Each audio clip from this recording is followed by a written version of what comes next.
Reggie's Apparently, you're the nervous one. Are you ready? I'm ready. Let's Carice, go. are you ready? Yeah, let's do this. This is my first time on Mixer too, so I'm pretty Nice. stoked. It's our third time. Is it? 457. Yeah. Yeah, third time. 457. Let's do it. Hey, what's up, guys? Welcome to another episode of the Show Radio. It's episode 457. I'm your host, Andrew. Hi, guys. I'm Danny. And this is your source for tech, gaming, and entertainment news. Head over to theshowradio.info. Once again, that's theshowradio.info. And check out our past shows while you're there. Subscribe and tell a friend about the show. I am all warm and fuzzy inside for this episode. I am like so excited. Daniella, do you know why I'm excited, Daniella? Because it's summertime and your car got fixed, and then I have a special guest, Carize, that's on here. It has nothing to do with my car, and it has everything to do with our special guest. Please announce our special guest. So I'm very, very lucky and super excited because I finally got to meet my friend, and I say boss. I'm going to say boss, and you're going to live with it, Carize. From Girl Streamer. She's the co-founder and brand manager for Girl Streamers, and she's here with us today. So we're going to just like dive deep into her life. Yay, I'm this happy is exciting. to have you here. Yeah, thank you guys so much for inviting me, and like having you or meeting you both in person at E3 was pretty fantastic, and I'm glad we get to continue the conversation. So this is good. We couldn't not continue the conversation because after that night, there wasn't enough time. But after the JW and you left, we parted ways. Andrew's like, we got to have her on. I love it. We need to continue this conversation. And I'm like, done. I agree. I think we definitely could have had a couple more days just outside of E3, like outside of all of the madness, just to sit and chat, which I love that. And it's very rare you get to meet people who you click with that way, and you have very interesting, constructive conversations. And I got that with both of you for sure. Pinky, thank you for the hosting. Thank you so much. Appreciate it. All right. I'm going to let Andrew start the questions. No. Yes. I already claimed it. I already claimed it. You're starting. On. You have the first question. I have the first question. Yes, you do. So let's go with home. With home, I know okay. That when it comes to certain lifestyles and especially with the gaming stuff, and there's sometimes a lot of traveling involved. Yeah. So what this year especially? Holy cow. Yeah. So talk to me about home. Like, take me back a couple of years and tell me, like some of the mountains and the valleys of home, some of the birds and the colors. You want to know about the maple syrup, though. That's what you want to know about. Maple syrup. Oh yeah, we had a maple syrup heist up here one time. It was a big deal. Yeah. What? Let's tell. Oh yeah, it was a look it up. We'll talk about that another time. So I'm from Toronto, Canada. Like I love my city. Just got back today, actually just a couple hours ago, from Alberta, which is the most Canadian province in Canada. It's like super Canada. And got to spend some time with friends, so that was awesome. But if I take you a few years back for where we are right now, that would have been before Twitch. That would have been before I had even decided to stream. So it was a gaming thing. It was a hanging out with friends event before Discord. A lot of my time was spent with my business because I've done wedding photography for over 20 years or close to 20 years. I just retired last year. Why'd you retire? I've had an amazing time being in that industry. I still have a lot of really close colleagues within the industry. I think it had its time. I'm really, really enjoying the gaming industry a lot. I am enjoying the Twitch streaming. I'm enjoying the girl streamers community. How'd you know it was time? What's that? How did I know? And it's such an interesting jump, right? It doesn't really feel like a natural jump. I knew it was time. I think it had to be girl streamers. It had to be. Like once I saw there was a need or people needed a community and they needed to game together, and then all of a sudden realizing how much was actually out there and how much Twitch was becoming such a big thing. You know what? I've got to think about that. How I actually knew, but that would have been the egg. I think would have been girl streamers. Okay, so That how was started that making me decision do. made? Like, were you writing Oh, stuff to, down? Are you a poet? Are oh you a my writer? goodness, Do you do yes. journaling? Do you? So Oh, how did you oh, make that yes, decision that, you know what, girl streamers, yes. there's, I am a there's a community list. that needs to be I am formed? a list maniac. So I've got lists, books, journals. I'll keep them even if I've just got random thoughts in them. They'll stick around, and I'll get back to them at some point and get inspired. But yeah, so I looked down and I realized that the list on this side, which was, hey, this is your business, this is your photography business, was getting smaller and smaller, and the list on the other side, the streaming and the girl streamers, was getting bigger and bigger, and it didn't feel it. I was feeling that I wanted to work on that more. And because I'm at a point in my life right now that I can afford to take that jump, that's why I did it. And yeah, I absolutely love it. I love it. I thrive being in entertaining. Yeah, I think I'm pretty fortunate that I'm able to do this. So yeah, I'm gonna take it and see how far we can go. Yeah. I see his Was there a gears are tug of war between the turning. decision making between girl streamers and the photography? I understand that the photography business was getting smaller, and the passion for girl streamers and building a community was getting bigger. Was there Yeah. a tug of war in between before that decision was made?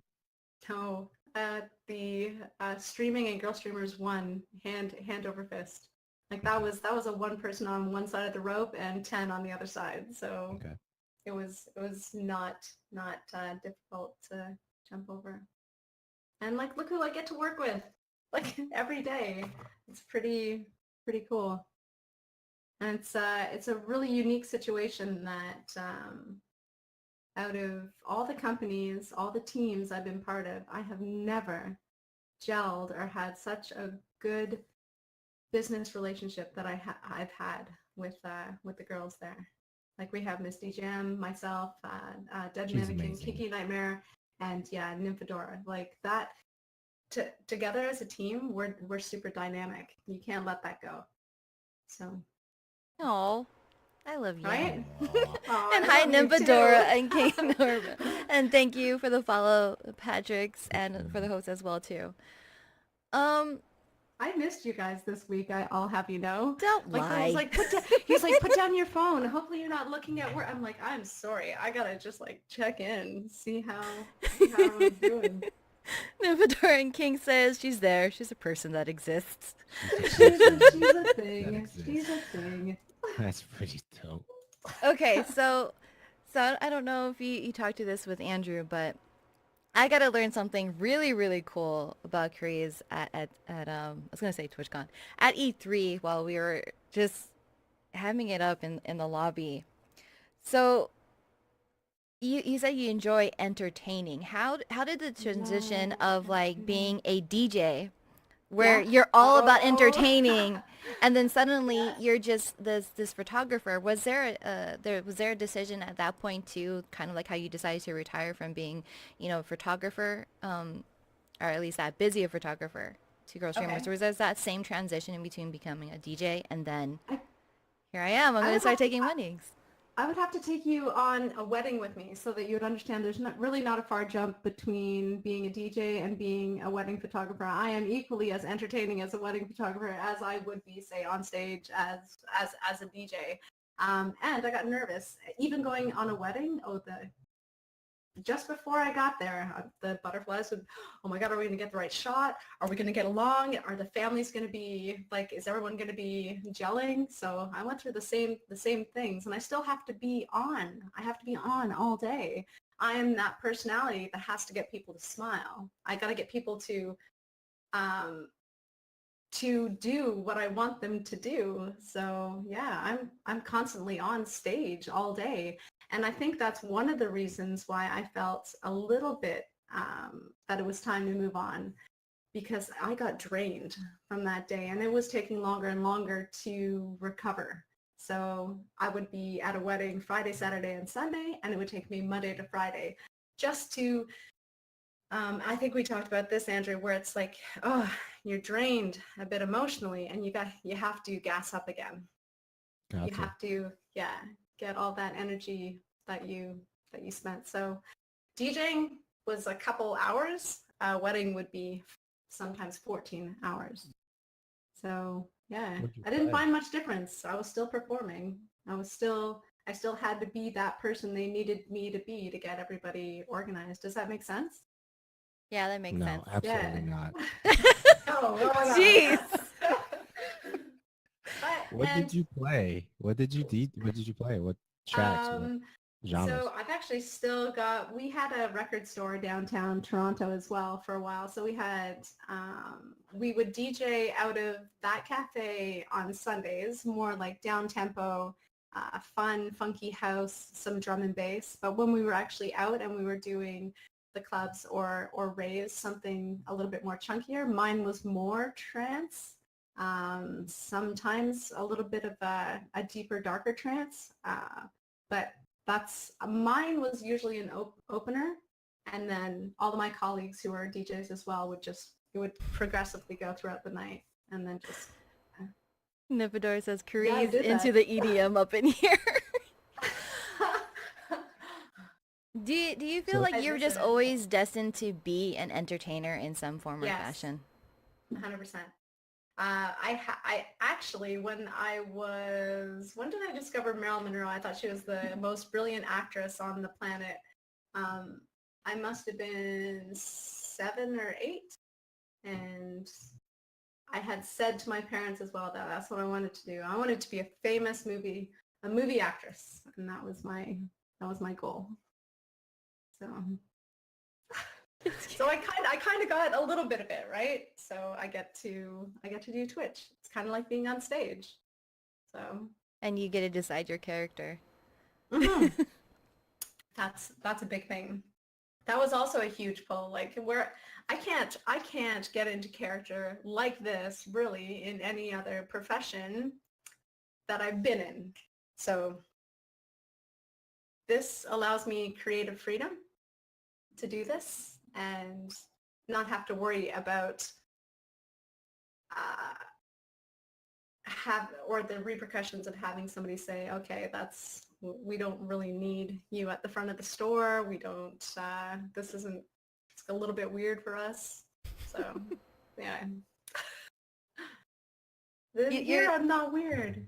You're thinking really hard over there, Andrew. What's on your mind? Why do you say that? Because I can see your face. Because I see you thinking like. I am. I'm thinking about a couple of things. On stage, when you're not on stage, what does that day look like?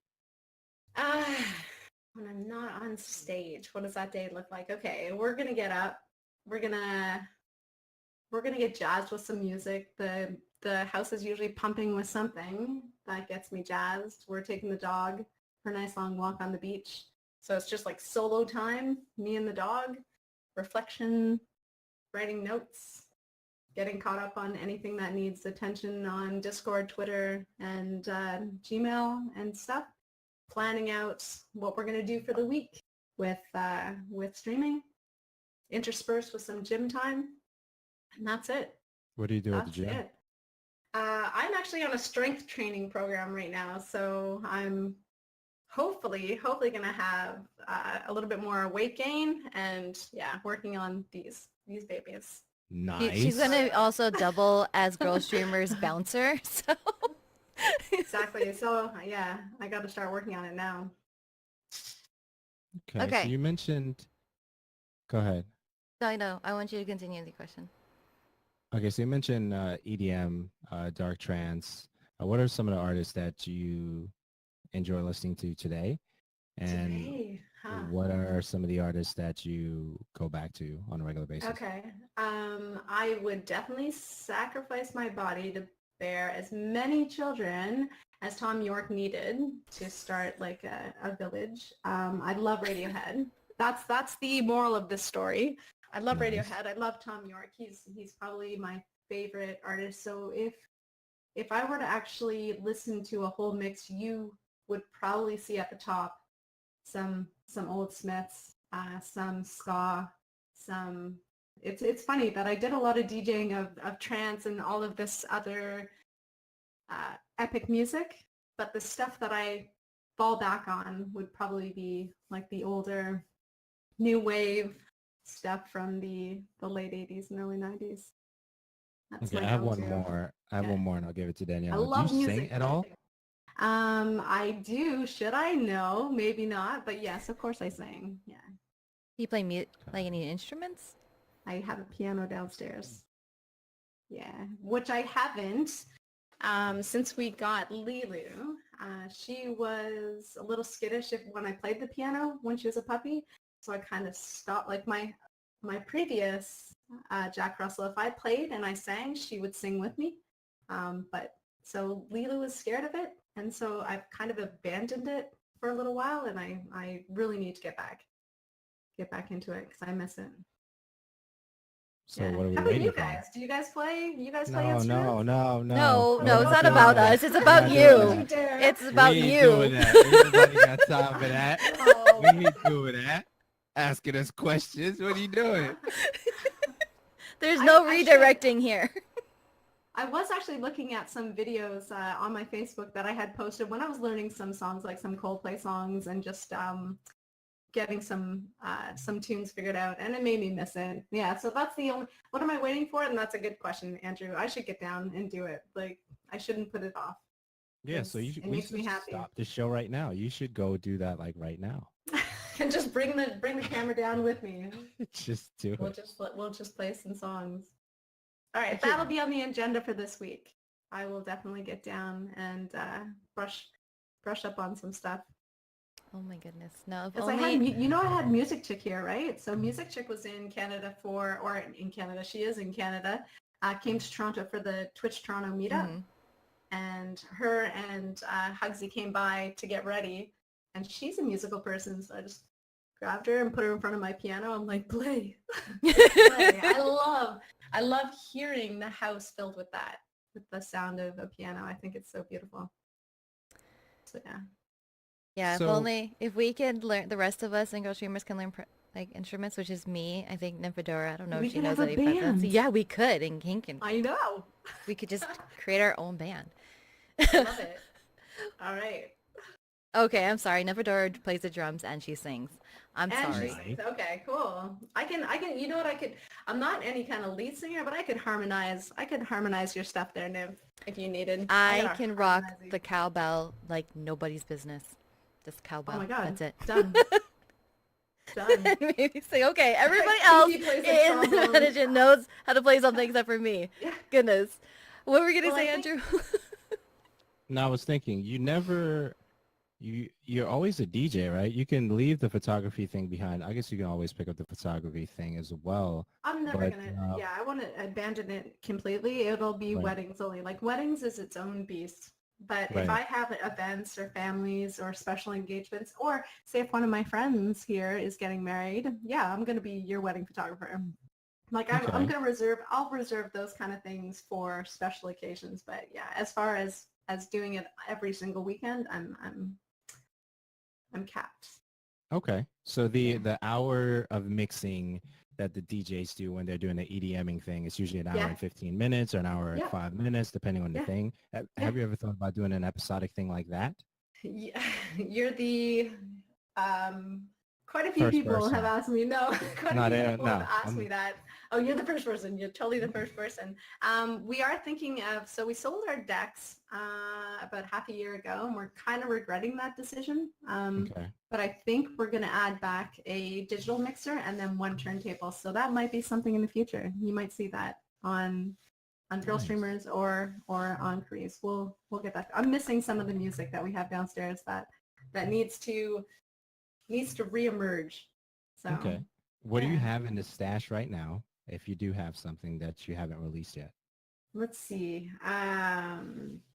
I think everything that I have in my case downstairs, which was my go-to, all of my go-tos, some really cool techno beats that if I played them, it'll get the dance floor moving. I've got a lot of house tracks, some really, really chill house tracks too. That would probably be amazing for a summer mix.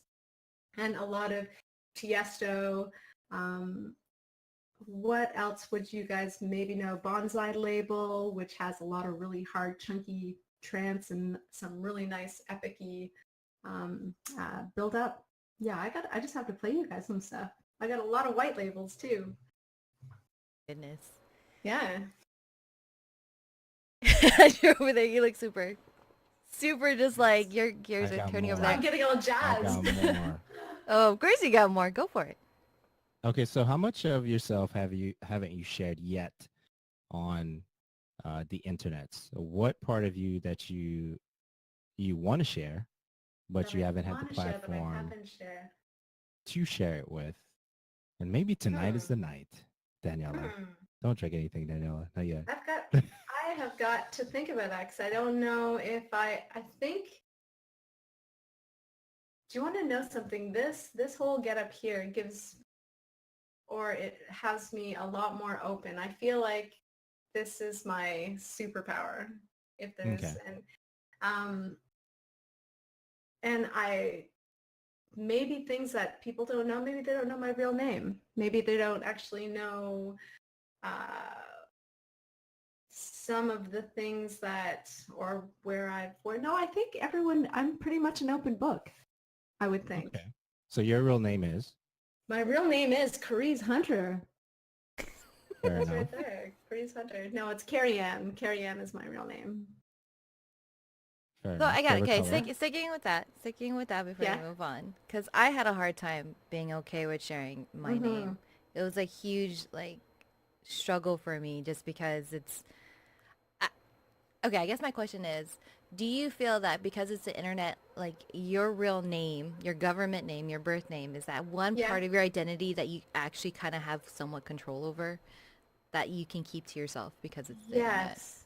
Yeah, but you know what I realized also in the last 4 years since we started this whole journey into streaming is I rarely hear my name said, like my real name. And I went through a weird phase the last couple months where I would hear somebody say my name and I missed it. I was like, I rarely get called Carrie Ann. Like it's it feels like I've kind of lost that identity, and I've kind of now come to this Carize Hunter stage in my life, and it was a surreal experience, and I like hearing it more. I like when people say my name. Isn't that like a? Did you ever go through that? I go through that, and I forget Okay. my name because my entire my first name is Daniella Dawn, and Oh, okay. only 2 people in my entire life use that name, and Right. I kind of have that like. I know from their pitch, I will always respond to it. If I hear it from somebody else, I forget Yeah. that's my name, and then Yeah. like majority of Yes. my family doesn't even use my name Daniela. There's like They say certain. Danny. They don't say Danny. I actually have a family nickname, Lala, and I will respond to Okay. that. But when I Okay. hear Danny, Yeah. which I think majority of my friends call me by, I don't hear them. I don't notice it, and it feels weird. And I always respond to DJ. I will always respond to DJ Oh, because it's Miss exactly. DJM for the last 6 years online. It's always been DJ. So when I hear my name, I get what you say. You're like, it feels good to Feels hear good, your but name yeah. because this is me. Even though like the 6 years prior, for like the 28 years before that, I've heard my name every single day. But it's just like, it feels like an eternity, and it's weird. It's nice to feel like I'm getting that, I guess, Same. part of me back. But it's Yeah, not like I really yeah. lost it. It's just, I don't. You weird. understand completely what I'm saying, and I totally relate to that as well. Yeah, and like I'll hear say my mom will call me sweetie, right? So sweetheart or love. So I don't really hear from her much. And obviously life will call me babe or hey. So yeah, where else you don't really hear it as much. My sister sometimes calls me Care Bear, but Aw. it's like, yeah, it's like hearing Carrie Ann is a really, really cool thing. So I'm going to start calling you Daniella every once in a while. Yes, yeah, I forget about it, and I forget what my own name is because this is Yeah. really bad. I forget the other day I was at work, I was filling out paperwork at work, and instead of putting my legal name down, I put DJ, and I was like, and I started filling out all my application, and they turned it in, and HR is like, what is this? You're like, You told me to fill it out. This isn't your name. Oh, right. Right, I'll take it back now. I'll take it back. Even I'm so my sorry. trip this last week, I've maybe heard my name twice, but for the most part, everyone had like I've taken over that persona. So that was my name when we were playing games. We played Settlers of Catan for a couple hours, and it was like Carize's turn. It's Carize's turn. It's always Carize's turn. Just say my name. Carrie Ann, I love it. Thank you, Andrew. you're welcome. How do you introduce yourself today or these days? How do I introduce myself? Well, when we're at E3, I think I did a little bit of both. I think it depended on who I was meeting. When I met some of the industry professionals, I would say Carrie Ann, and my online persona is Carize. But I think I started with Carrie Ann because that was what was on her badge. You couldn't really hide that. So I would introduce myself that way.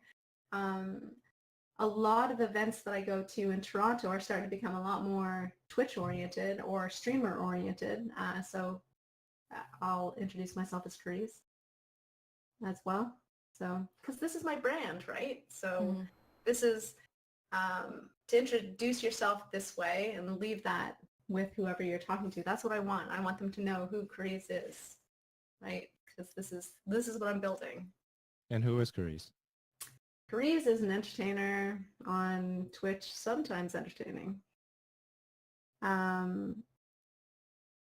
Yeah, that's, it's going to be building for a while. So, but right now it's just a indie game streamer.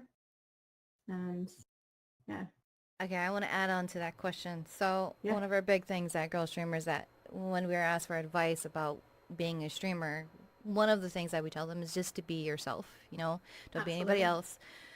But yet at the same time, and I think you and I both do this, to some certain degree, there's a difference between the person we are on the cam and behind the cam. So what are the similarities and what are the differences between Carize Hunter that's on cam that everybody sees and Carrie Ann who's off stream, who is a businesswoman? I think, Danielle will see a lot more of that behind the scenes stuff. I think I can be rather intense.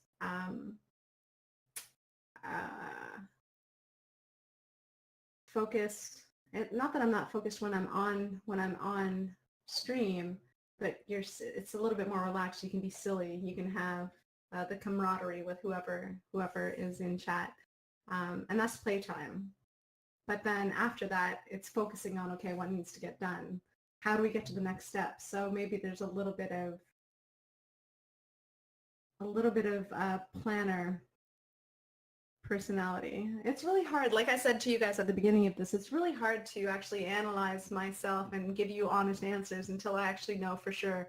Like I can give you these little tiny pieces of what I think I'm like, but then I wonder what you actually think or what differences you see. Is that a question? That is a question. No, we're not doing that. This didn't hit again. This interview is Carize 101. We are diving deep into questions. The major difference between seeing me casting and being here, like with you guys, and not offline, is I'm probably a little bit more intense when it comes to business. But when I'm in the spotlight, I think I can probably switch it on to not be as intense and a little bit more lighthearted. And I think those are the major differences. Okay. So going back to something that you said about, being this, wearing your different, I guess, hats, you can say. Or your This wigs. is my Superman. It gives you, I guess you gave me the assumption that it gives you a different sort of confidence that Absolutely. Well, it's like being an incognito, right? So I'll give you and I'm not too sure if it was Andrew. I can't remember if it was your comment, but somebody had made the comparison to Clark Kent and Superman. That was us. Okay, so Clark Kent, that's when you're feeling maybe a little bit insecure. You're trying to make sure that things go a certain way, and but then when he's Superman, he's confident. He's in this red cape. He's out there. This is his persona. So this to me, this is my cape. So I feel like I can be a lot more entertaining and not so maybe self-conscious of something. Maybe I don't necessarily like the way my hair looks, or the way, like, there's these little insecurities that we all have, and I feel like that this is like my helmet that takes it away. So I don't have to focus on that. I can just focus on entertaining.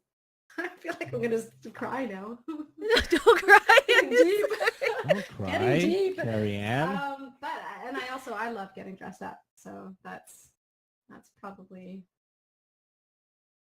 it. Does that answer your question? Yes, it actually does. Yes? Okay. So, how many wigs do you own? Currently 33. Oh, so you have one for 33 every day. wigs. I do. That's a number I right there.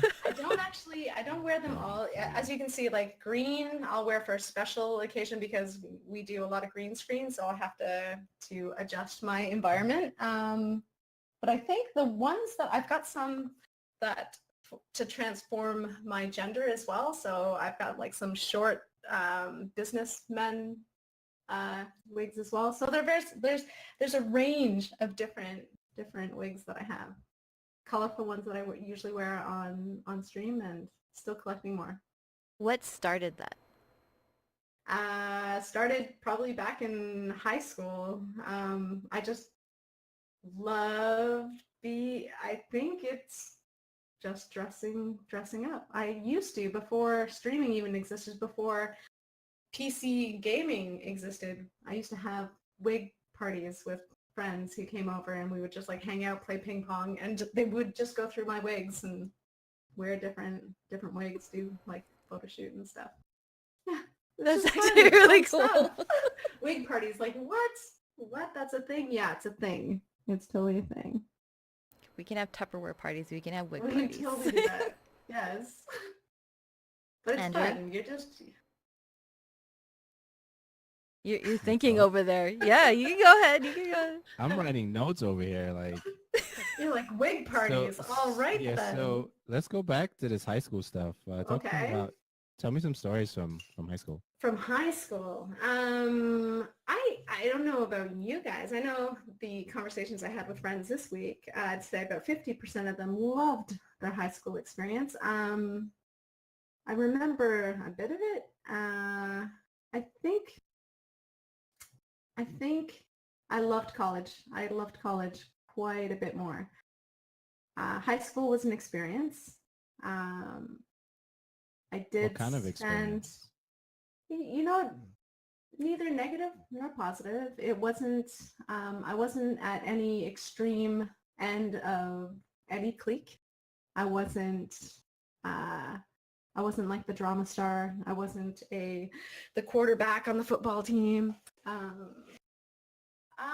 I would say just very nondescript, and I was very happy to be that. And I had a really good group of friends who still to this day I could probably call up and it would be like no time has passed.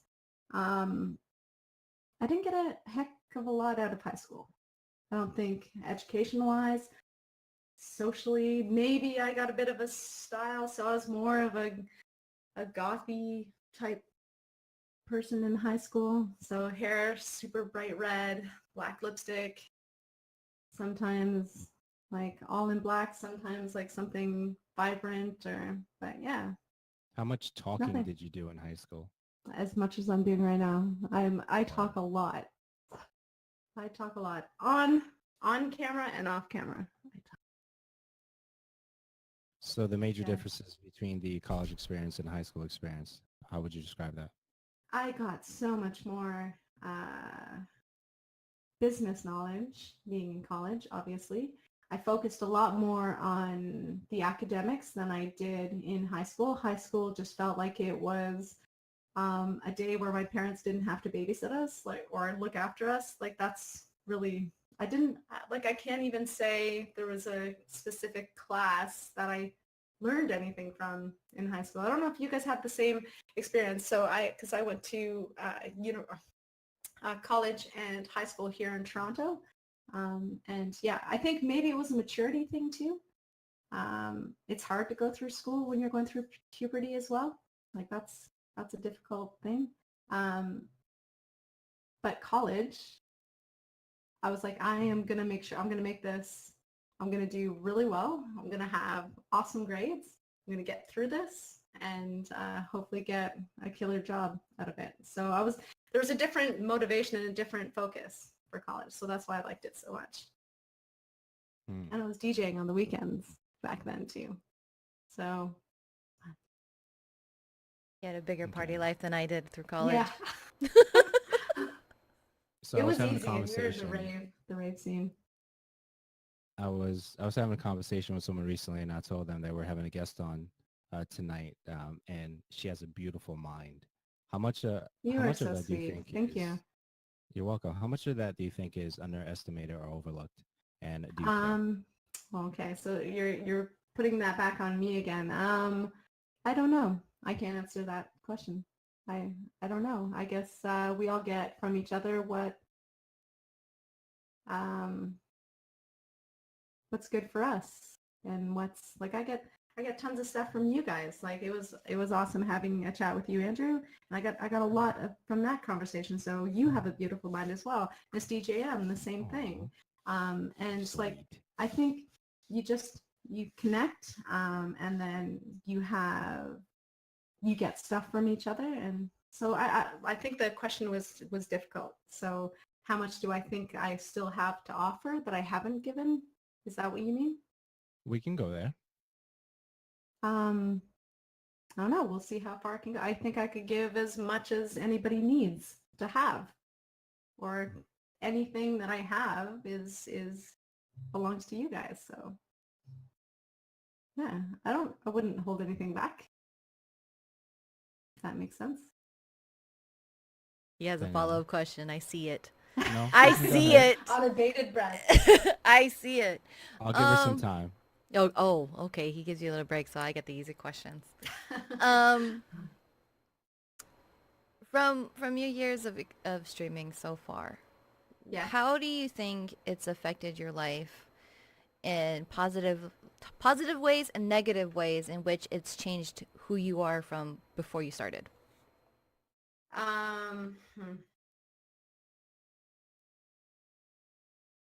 Let's see. It's definitely for those of you who have been or are in a relationship while you have been streaming. It's definitely something that if one person is not streaming, sorry guys, not streaming, and you are streaming, and you have both feet in the water in that section, that's a bit of a battle. What else have I think that part there was probably the most, and I still even had to come to grips with, is this okay? Is this like am I just having fun and I'm not actually is this productive? It's a weird jump from what I've been used to my whole life. So yeah, there was a few things, but I think the relationship one is definitely that was a hard one to make sure everything was good. That I can relate to on a That makes personal sense. level. Yeah, Yeah, it does. Right, and you have somebody who streams as well. Yeah, and I've also been with somebody who doesn't, and either there's got to be a weird balance in between the two for one person to not feel neglected or to feel like less than. Yeah. So Yeah. I understand that.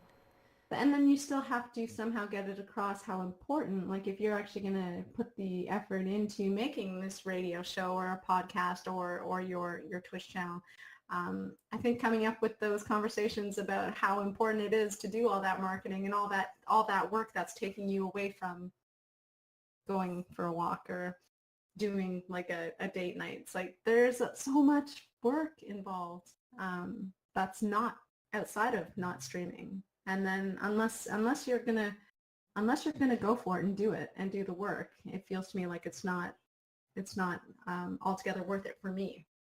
So there's some sacrifices, but also a lot of conversation of, well, this is why it's important.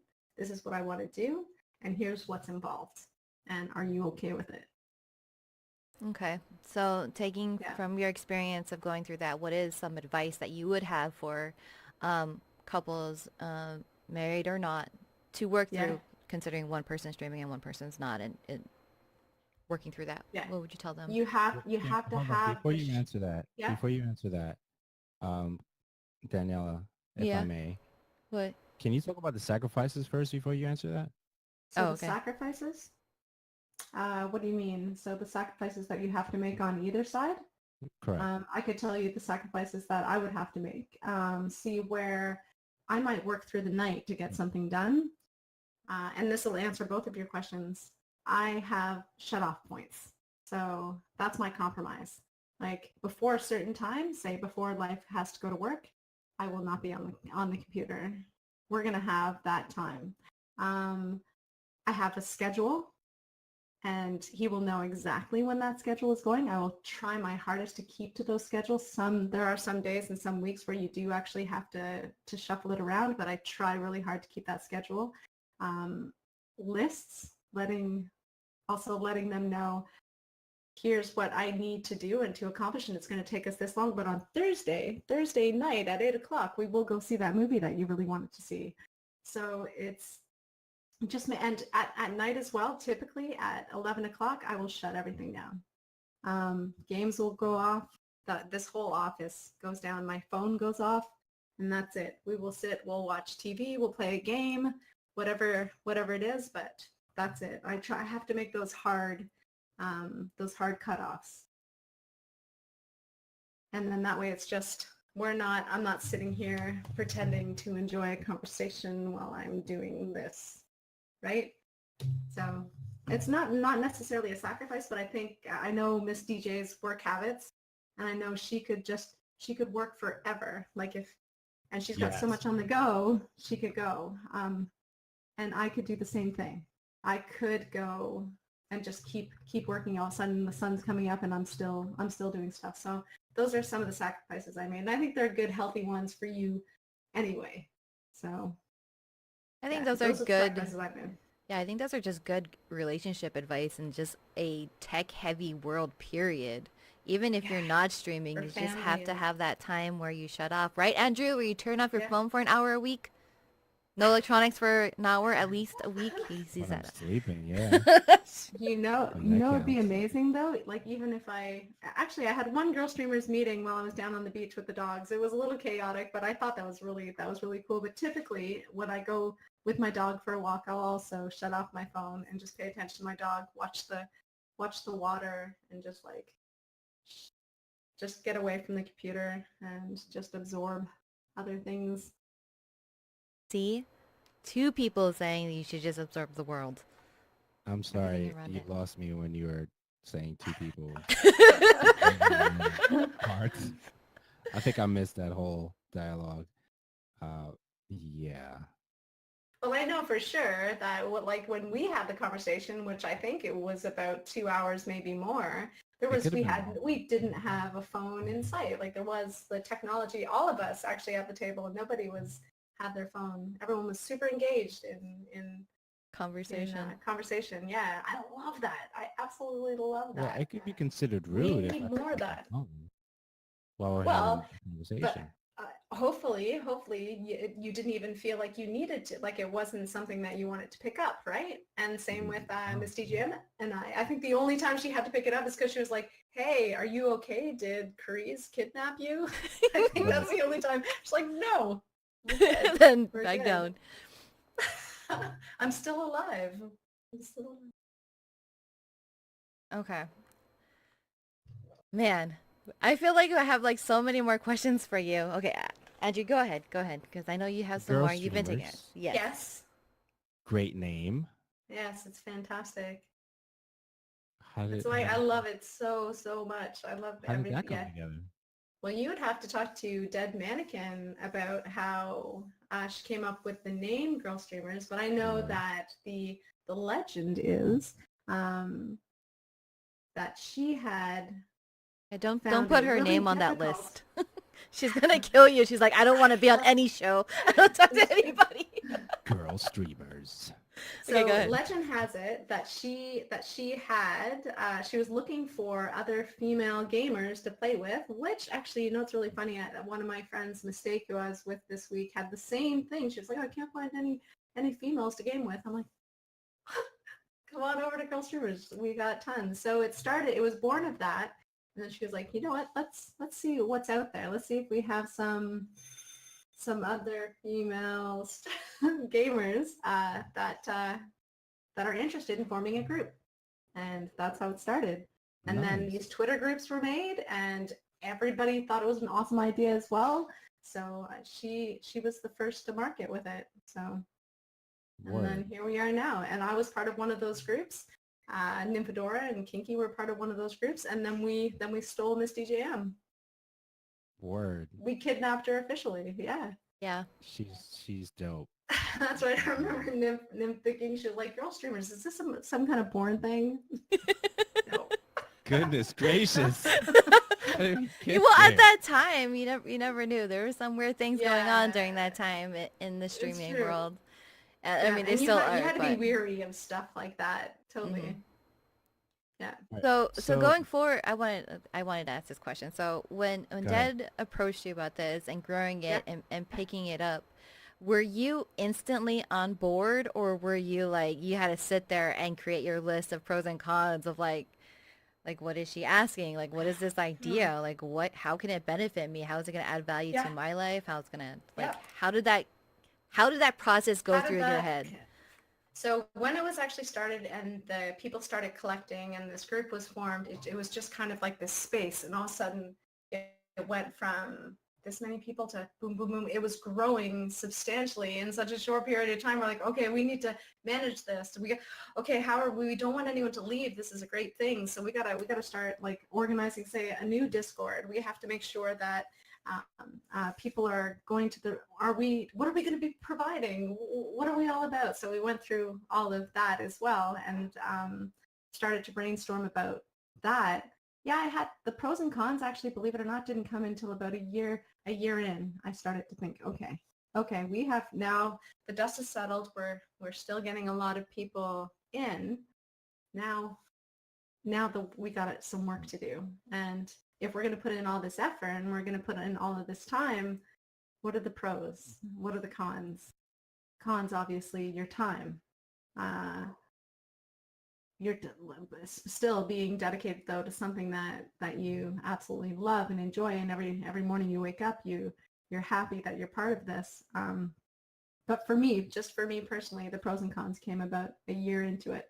And then I had to figure out, is this something that I want to give all this time to? And yeah, and 100%. I want to give everything and make this a giant success. And it's already a success in so many ways. But yeah, just for me. How about you, Miss DJM? Am I allowed to misdirect this now? isn't. No, it isn't. There is no misdirection. Oh. You're here. Damn it. There is no asking me questions. No.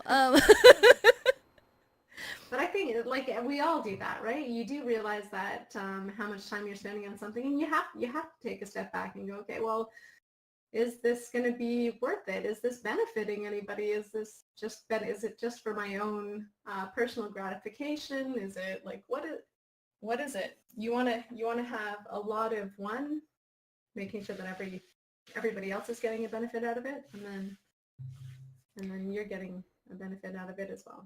So we're getting there.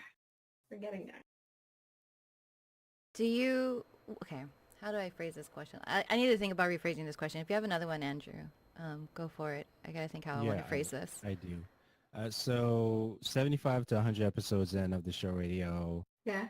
I realized that I need to make drastic changes in the way we put out content, right? Okay. So that was a while ago. In Yeah. 2016, I realized there's some individuals that do not necessarily have our best interest in mind, so I had to disconnect. In Yeah. 2017, I learned that some individuals will ride with you until you disagree with them, and then they don't ride with you anymore. Yeah. Yeah. And somewhere between 2017 and 2018, I asked Miss EJM if she could hang out with me, and she decided to hang out, which was Yeah. great, fantastic. Yeah.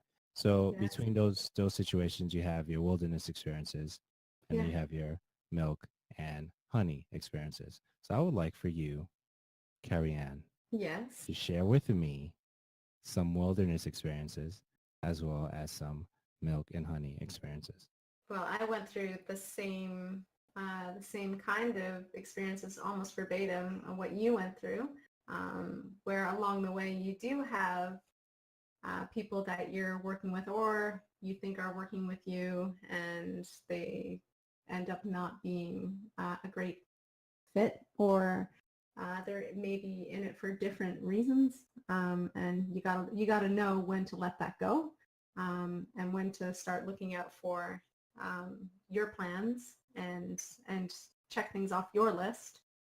It's always good to have other people in mind, but you do, in order to be productive and progress forward, you have to think about yourself as well, your branding, your goals, and you do have to let go of that. You got to let toxicity go. You got to let relationships go that are not benefiting either of you. I'll never say just like that person. It might be just a dual thing.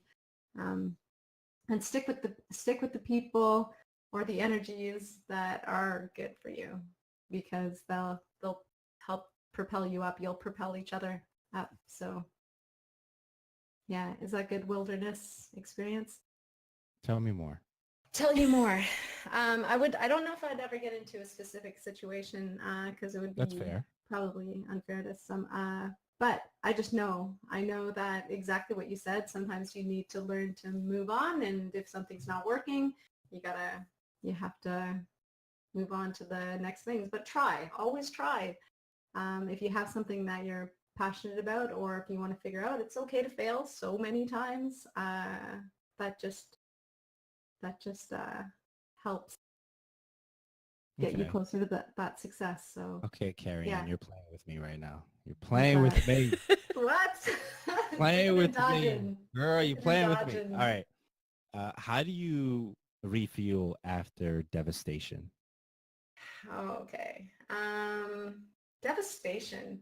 I haven't yet, knock on wood, because I know some people who are in chat right now have gone through devastating stuff. I haven't had anything in my life that I can classify as devastating. But let's say something that I had to recover from. I need space, and I need time just to meditate and figure stuff out, paint a picture, write in the book, play the piano, just totally spend some time in my mind, go for a walk, a nice long drive. Oh my God, I think that's probably the most therapeutic thing I do is take a long drive outside of the city and just think. Very cool. So, Very cool. yeah. Do you play Moonlight Sonata on the piano? Yes. How did you know that? How did you know that I played Moonlight Sonata? No idea. Now she's going to go check her house and just bug. Are you asking me questions now? Yeah, I used to be decent at it. That's the one tune I was thinking of when we were all talking about what instrument do you play, and you should get back on the piano. That's that one there is a very good therapeutic song. That's crazy. So, yeah. Can you I can't do well. Let's see if I have it here. It's probably here on my Facebook, but I don't know if you guys can hear it. Well, now we're going to go hunt it down, you know.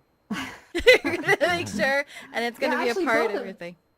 Both of you are friends with me on Facebook, so you can actually... Out of all the songs I could have asked. Yeah, that's crazy. But I do have a couple of Coldplay songs in there. I've got an Adele song and I think Mad World. I think those are the ones that are uploaded, but they're super duper old. But yes, I invite you both if you want to check out my Facebook and go into the videos. They should all be there. Fair enough. Fair enough. So with the singing, do you do any covers? Have you done any covers? On singing wise? Yeah. No. Why do you say, wait, what was that? What was Well, that pause for? Because like I haven't done anything in a official capacity, but if I'm downstairs and I'm playing piano and I'm singing, I just happen to be singing. If we all go out to karaoke together, which would be a great plan, by the way, for TwitchCon guys, write it down. Yeah, for sure, I'll sing there. But I think if I were to go do karaoke and we're all sit down, the first tunes I would probably pick would be the Cranberries' Dreams. Or Fleetwood Mac's Dreams. So you know that by heart? Yeah. Of course, it's one of the, I can't do it for you right now. I'd have to warm up, but I'll definitely. How long does it take to warm up? A long time. It was a long trip. What's a long time? time? A lot of screaming. Oh, you were screaming a lot? A lot of loud talking. So loud talking. I can talk loud, but you're making me all bashful. I can't. I love it. You know what I'll do? I will prepare for one of my streams, and I'll sing that song. And I think I've got a little bit more gruff in my voice too. So what you're telling me is preparing for one of your streams is not. You're gonna have to come by now, Andrew. You're gonna have to come by now. Ooh. Daniella, what you got? I'm listening to her play the piano of the Coldplay, The Scientist. Oh, did you see it? Okay. So I currently have that playing, so if anybody is listening or tuning in right now, that is Carrie Ann.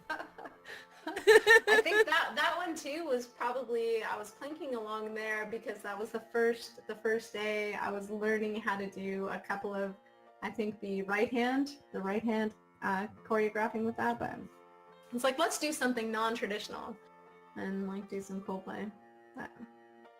So when did you learn how to play the piano? How long ago was that? I think we've always had, like, in the family, you remember when electric keyboards used to be a thing? So yeah, I'm a kid of the 80s. So like we always had, at my dad's place or my mom's place, we had an electric keyboard, like a Yamaha or whatever. So we would always be trying to just play by ear music. And yeah, so not an official capacity, like actual lessons, I would say probably about 10 years ago. So nothing official until about then. What do you got then? I didn't do any of the grading system, but okay. I'm just listening. So please answer me this question because I have it written down here. Okay. Are all Canadians nice? help me out. Help me out. Absolutely not. Absolutely. Are you sure? Not. I'm sure. Because I am absolutely sure. I'm one of them. I don't think I've met any mean Canadians. I haven't met any mean Americans, so it's a very funny thing. Oh boy, okay. Like, but I'm serious. Like, think about everyone who we're hanging out with right now. I don't find isn't a mean bone in both of your bodies. So, like, right? Maybe. So we have the same feeling and perception of each other. DJ is mean. Maybe I am. See, there's Hi, Pascal and Rob. There's a difference in somebody who is, say, black and white, right? Because we use that word as in, okay, it's either this way or that way. That's it. And business oriented minded, I don't consider that like mean. So what would you consider mean? Well, how would you define it? Person? I would say somebody who does things purposely to make you feel bad. Okay. Right? So let's go with that. Okay. Have you ever met any mean People? Canadians? Canadians. You want to do people? You want to broaden it with people? My sister can go there easily, but I can go the same way with siblings. It all depends. It all Older depends or on younger? younger. Okay. Yeah. How much younger? I have two sisters. So I have my youngest sister's 10 years younger than me, and my middle sister is 2.5 years younger than me. So we're pretty close in age. So there was a lot of fighting over stealing clothes or, oh, look at you, Miss DJM. Go ahead, keep talking. But I think in high school as well, right? Like there's I mean see your people in high chats. school, or you see the chats. Donald Trump is mean. No, well, that's Well, we're not talking about him. We're talking about Yeah. Canada. Yeah, we're Yeah. not talking about it. exactly. Hold on. So it's Raviolio. Raviolio. No, not all Canadians are nice. I was in a guild with a mean-ass Canadian. Really? Interesting. You know what? Put us all in a situation. We can definitely do. We can definitely all be mean, right? We have the capacity. I know We we're do. doing this live. I'm going to ask this question. You ready? Okay. Yeah. How much more time do we have with you? I just realized. Okay, it is 11:06. I'm gonna keep that promise, like I said at the beginning as well, especially for the if I always sign off at 11, it'll keep things good. So I Word. think I may wrap it up. But I feel like we have so much to just like sit around and chat about, all Absolutely. of us. Yes, so. we do, and we can keep going. We have a ton of questions for you, but we also You don't know want what to. to do?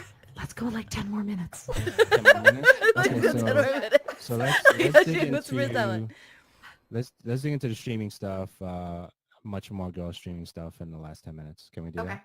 Yeah, absolutely. And Yeah. anything that I you love definitely talking want to about girl mention before we get streamers. off? Okay. All right. So my So question, Daniella, I have a streaming question then. Yeah. Do you, with the growth of girl streamers and everything that Yeah. we're doing and everything we're working on and all the things that we are working on that we haven't mentioned yet and that's Yeah. way down the line, do you see yourself continuing on streaming always, or is there going to be a point where you feel like this is going I to stop have- and I'm just going to be I going to have- be brand manager? yeah. I actually had a conversation with some friends in the car while we were on vacation, and I do have that plan, or that, who knows what's going to happen once I finally get there. But is there a 5-year plan? Yeah, I would like to be 100% on the business side of stuff. I find that there's also going to be a cap on streaming. I love it. Right now, I'm absolutely enjoying it. I think I've got goals and milestones I want to hit with that. So I'll work on that. And I think that benefits also moving forward with girl streamers too. So yeah, I don't think it's not going to be, well, who knows? I might be 80 dressed up as Wonder Woman, just like totally plugging away at the newest indie game.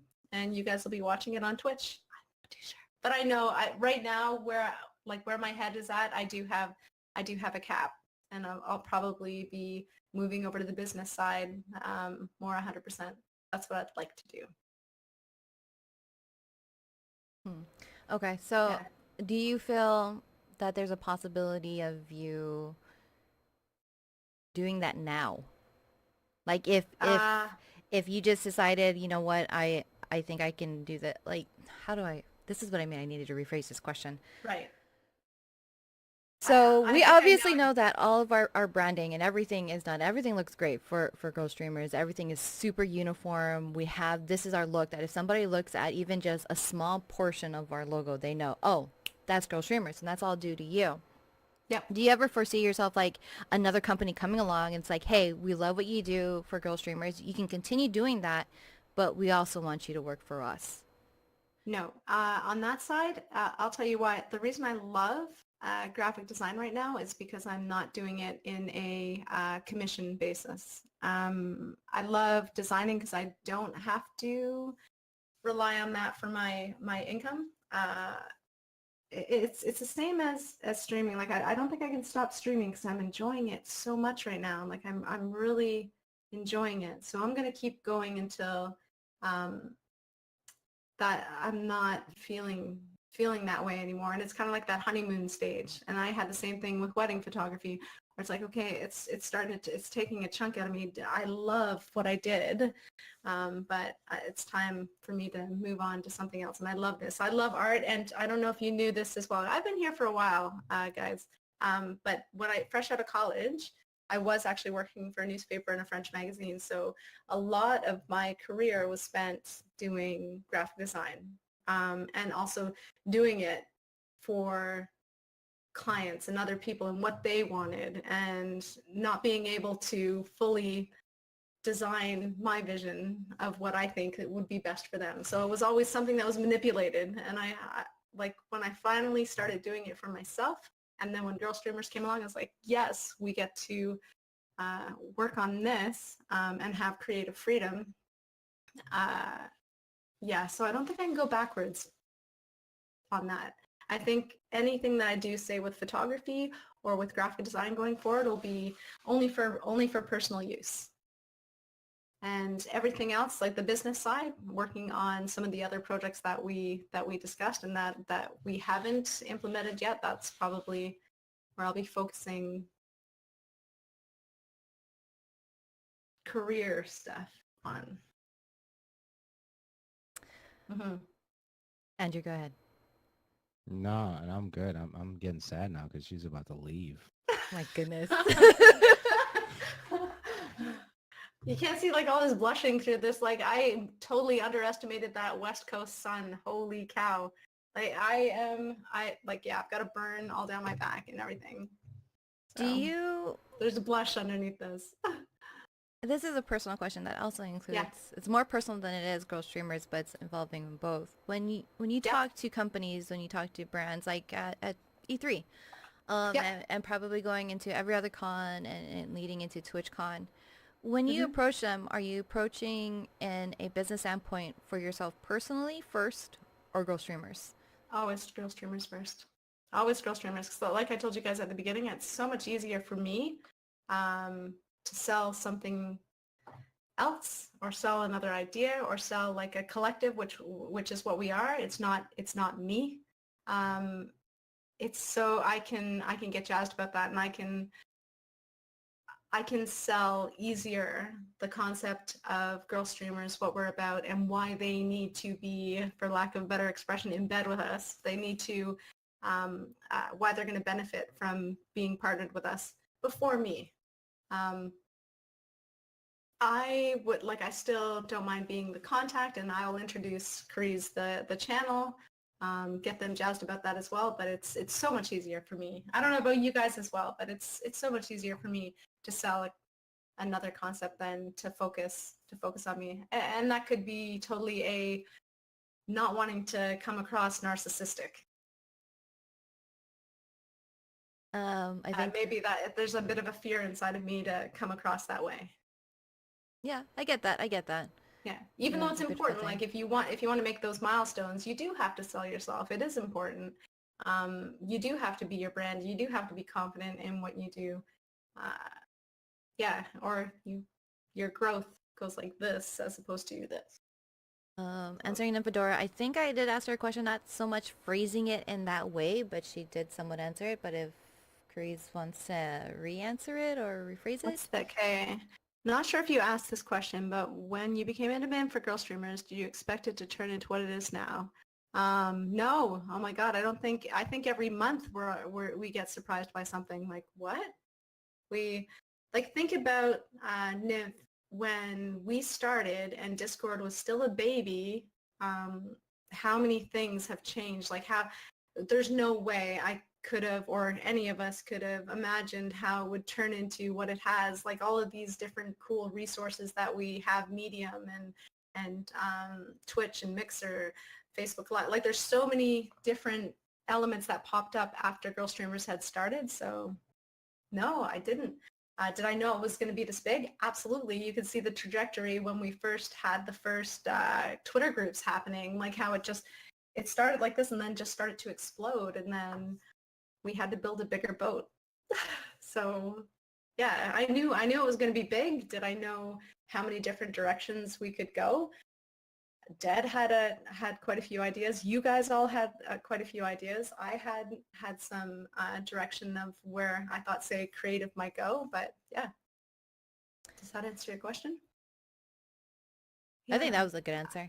Okay, going back to adding on to my question, has there ever been circumstances or situations where the people that you approached or be like, yeah, okay, Girl Streamers is great, that's all, but we want to work with you? Do you turn them down? Do you continue on with that?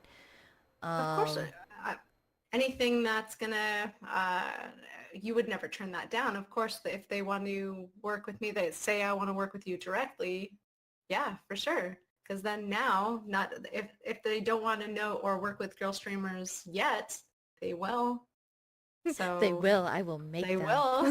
I will kill them with my They kindness. they will know who we are. I know that there's a couple companies that we had, and I won't say names, but we had talked about it in mod chat, where they were a little intimidated by, say, the structure, because they weren't too sure where their branding was going to be placed, or who was actually going to be the person to represent that brand. So they were, instead of looking for a Goliath of streamers, they wanted to make sure that their product was actually going behind somebody who is going to be their talking head or the face of that brand, right? So That's you. I pitched you a couple times. Oh my goodness. It's like, look, Miss DJM, she's your girl. You gotta get your product behind her. I can Yeah. talk. I can too. It's really scary. It's all of a sudden things that come out of my mouth. But see, your experience, especially when it comes to, say, hardware, software, game reviews, that kind of stuff is a really strong, you have such a strong ability to talk about it and get your point and review across so it's understandable. Where like I have a different side. Like I can talk about indie games and how they make me feel. And what's my favorite color and branding and stuff like that, and music. But yeah, so I wish I had that skill. Like I like this. Go ahead. Like what? Oh, this Corsair. I love this Corsair plug. Plug it. Make Corsair. Now you made me forget my question here. Oh, okay, I know what it was. Speaking of which, and talking an interview and being the face of. So, there's another interview that you did. Yes. At E3. When did we get to see that? Oh my god, yeah. I have got to follow up on a couple things. Did you know that I took part in do you know the Burger King teasers that went around for a while where it was like the sneaky king and he came up behind you and he scared you? Were you there for that? Okay. No. I think you had just left the booth, but Sneaky Burger King came up and they're like, "Can we do a video with you?"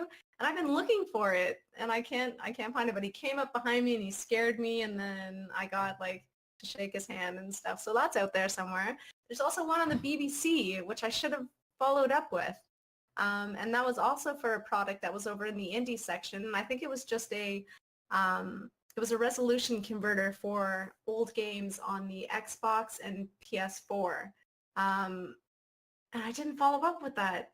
Miss DJM, where were you? You got to be like behind. I'm right here now. Make sure that you. I'm telling make sure you. You grab all that information. We also had an interview with an editor from Vogue magazine, and I'm going to send her an email tomorrow because I do have her card, and I want to follow up with her. Yeah, because I would love to see where that was, and I want to know how you did and everything like that. That was a lot of fun, and going off of that, so back work. You've actually done a lot of work, and you've done a lot of speaking things. That's amazing. It's great that you pretty much are the face. I know that it would be great if Deb would be up there, but she doesn't like talking to people. She does. She's a people person. She'd rather just be behind us and you guys go do it. She'll have great like if something's directed like she would present it with clarity and I think it should all be in French personally. Yes, it really would. I would understand of it, but I would listen. Shitty translator. You've actually done a lot of circumstances when you did a lot of different panels. I did. Yeah. What are your experiences with that, and how, what's your takeaway, and how did you hype yourself and prepare yourself out mentally going into it?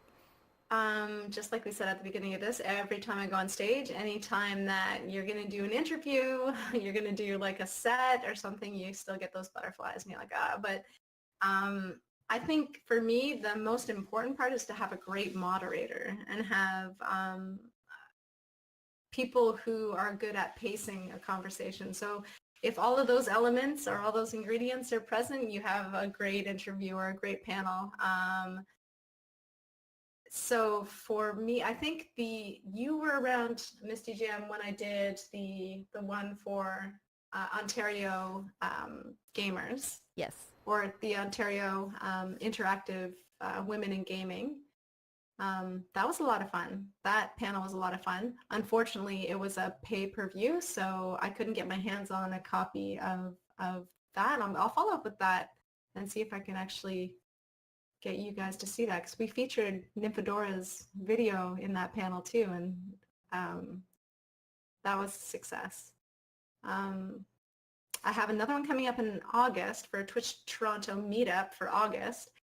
It is going to be mainly for the Carize channel, but MD, who's also another one of our Toronto streamers, had said get in some girl streamer stuff in there, because we're gonna talk heavily about that. I'm trying to think back now on what else we have done. We have ours coming up that we'll have 1.5 days until we find out if our panel is being accepted for girl streamers at Twitch. So fingers crossed. That is the most painful wait ever. Oh my God. Yeah. Well, so I went with I'm going to buy a ticket, because I know if I buy a ticket, they're going to approve our panel and I'm not going to be able to get my money back. So yeah. So I've got my TwitchCon ticket. And so we just have one more day to find out whether or not we're going to get comp tickets or not. So we can email them at July 17th, 12:01 a.m. So yeah. We in there or not? I think regardless, if we get accepted this year, awesome. If we don't, we're going to try again next year. For sure. I just think we're going to have a lot to offer this year, and I think we're going to have even more to offer next year. So yeah. Okay. I don't want to hold you up too much longer. That's but okay. I know we don't want to push it. I want you to be able to stick with your schedule. So we're going to end it like we usually end some of our things. Of all the interviews and everything that you ever done with everybody and all the panels. Yeah. What is a question that you wish we asked you? What question? Something that you wish we talked about, asked you about, that you would have loved to mention or bring up. Because I know that this was a question that you had asked some of your interviews as well. So I thought about it. But I want to know for you guys too. So there's no turning around. There's no turning it around. What are we doing here? It's going to be an easy one. It'll be an easy one, because I find that it really, it's a bit of an insight into who you guys are. And I won't go too far. I just want your favorite book and your favorite movie. Or if you think that there's a book out there, and I added this into Nymphadora's podcast as well, because I find it really interesting. You have one book and one movie, and you think people should watch this movie and read this book. What are they? One movie is Labyrinth. Labyrinth? Nice. One book. Can I pick a whole series? Nope. You can't just... Nope. You've got... I can tell just by that answer what would stem from that. So what would be your book? It's funny because I don't think it's like a storybook. It's more of like a documentary. It's called Old Souls, and I can't remember the person who wrote it, but it was about a research book of reincarnation. Okay. Like just stuff that was studied and... Yes. And it was... And what's it called? Old Souls? Right. I believe it's called Old Souls. I've got to go remember and look up the title in the book for it, but... That's what it was about. It was about a scientist, and well, he wasn't a scientist. He was wild. What is it? I forget the title or his whole brand, but he did a lot of research looking into children who experience reincarnation and their past lives, and he is very specific that the children have to be younger than 5 because older than that they can be learned to taught to lie and to twist what their beliefs are. And so he did a lot of research behind that, and it was a very interesting book that I enjoy reading. That's wild. First one that comes to my mind. I've written it down. How about you, Andrew? Yeah, one movie, one book. Questions now. We're asking questions now. So for me, it would be Gladiator, the movie. Yep. And the Bible. And the Bible. Awesome. I have mine right there. Mine right there. It's actually, it's actually one that was passed down from my grandma. And yeah, it's still in really, really good condition. Yeah, good one to have. Okay, that doesn't answer my question. Doesn't answer your question? Okay, what was your question? My question was if there was something that we missed that you wanted to talk about, that you wanted to be asked and known about you. About you, not us, not us. That's about you. So if I were to have one book that I find really gets a different reaction from so many people, it'd be Catcher in the Rye. If there's one book, it's a short read, but every conversation I've had with friends who have read the book have a different take on it. And it's probably the very first book that has had so many different feelings and the way that that specific book affected people. And I find that incredibly interesting. And of course, like Fight Club would be the book and movie. But I find that that was probably the first movie that I did a lot of introspective work with. And there was so many quotes and so many things that were happening in there, minus all the violence and anything that was, but just the morals of the stories that were in there were very interesting. Made me realize how important other things are and not material things. And my last question. Yeah. Well, Andrew, do you have any last questions? No, I'm good. Okay, so my last question is a very oddball one, and then you can leave us with all of the information where we can find you. Okay. So, last question is, if you were to leave us with one word, what would it be? Oh, God. Oh, my God. Let's see.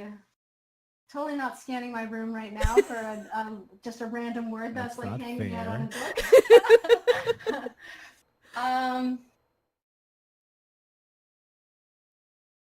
Reflect.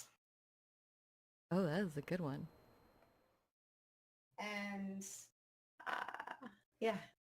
And where can we find you? You can find me on Twitch at Carize.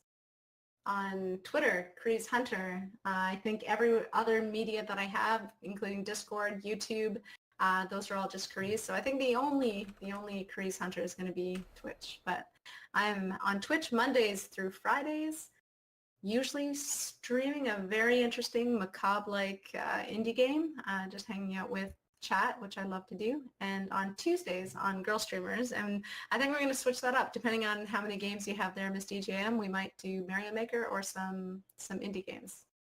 And that's it. It's been a joy talking with you. It's been a lot of fun. This has been a blast. I've been looking forward to this, and I'm so glad that you guys mentioned it and that you invited me. It was a very, very, yeah, I could, again, like with both of you, I could sit here for hours. We could talk forever, I think. Our entire episode 457 could just be you. It could be. All of us. This is true. And I'm looking forward to TwitchCon. I think it's going to be an absolute blast. So, yeah. Very cool. We could talk about TwitchCon on Mixer. And Mixer, oh my god, I didn't realize I have a Mixer account. I do, Carize. If you want to find me on Mixer, I'm just Carize there too. Yeah. Yeah, well that's it for me. Thank you for joining us. You have a good evening and relax. I know you've had a long trip and you literally just came in today, Right just off, before right this. off the plane. Yep. Yep. Thank you so much. Yeah, thank you guys so much. Have a good one. Peace. Bye. All right, so we're gonna have a weird transition phase here because all of our video things was set up for 3 cameras, and it's hard to set up for 2 cameras. So we're gonna have a really weird transition. But we can talk about Carize. Transitioning. Yeah, we can talk about Carize. We can talk. She's amazing. I dig her. She got good vibes. So Oh, for sure. But that was really good. I'm amazed that we went through an hour and a half. Man. word. Hour. So thoughts? Thoughts? Well, I already adore her. I've been working. I hate saying that I've been working with her, but I've been working with her. We've been friends. Good night. Good night. So we're gonna have weird. Good night. Some people are saying good night. Good night. Good night. Fairchild. I'm just getting Oh. warmed up. We still have an entire other show to continue on with. This is what we have. So this is what we can do. What is that? Let me see. We could do that. We could like do like a lightning round and run through that.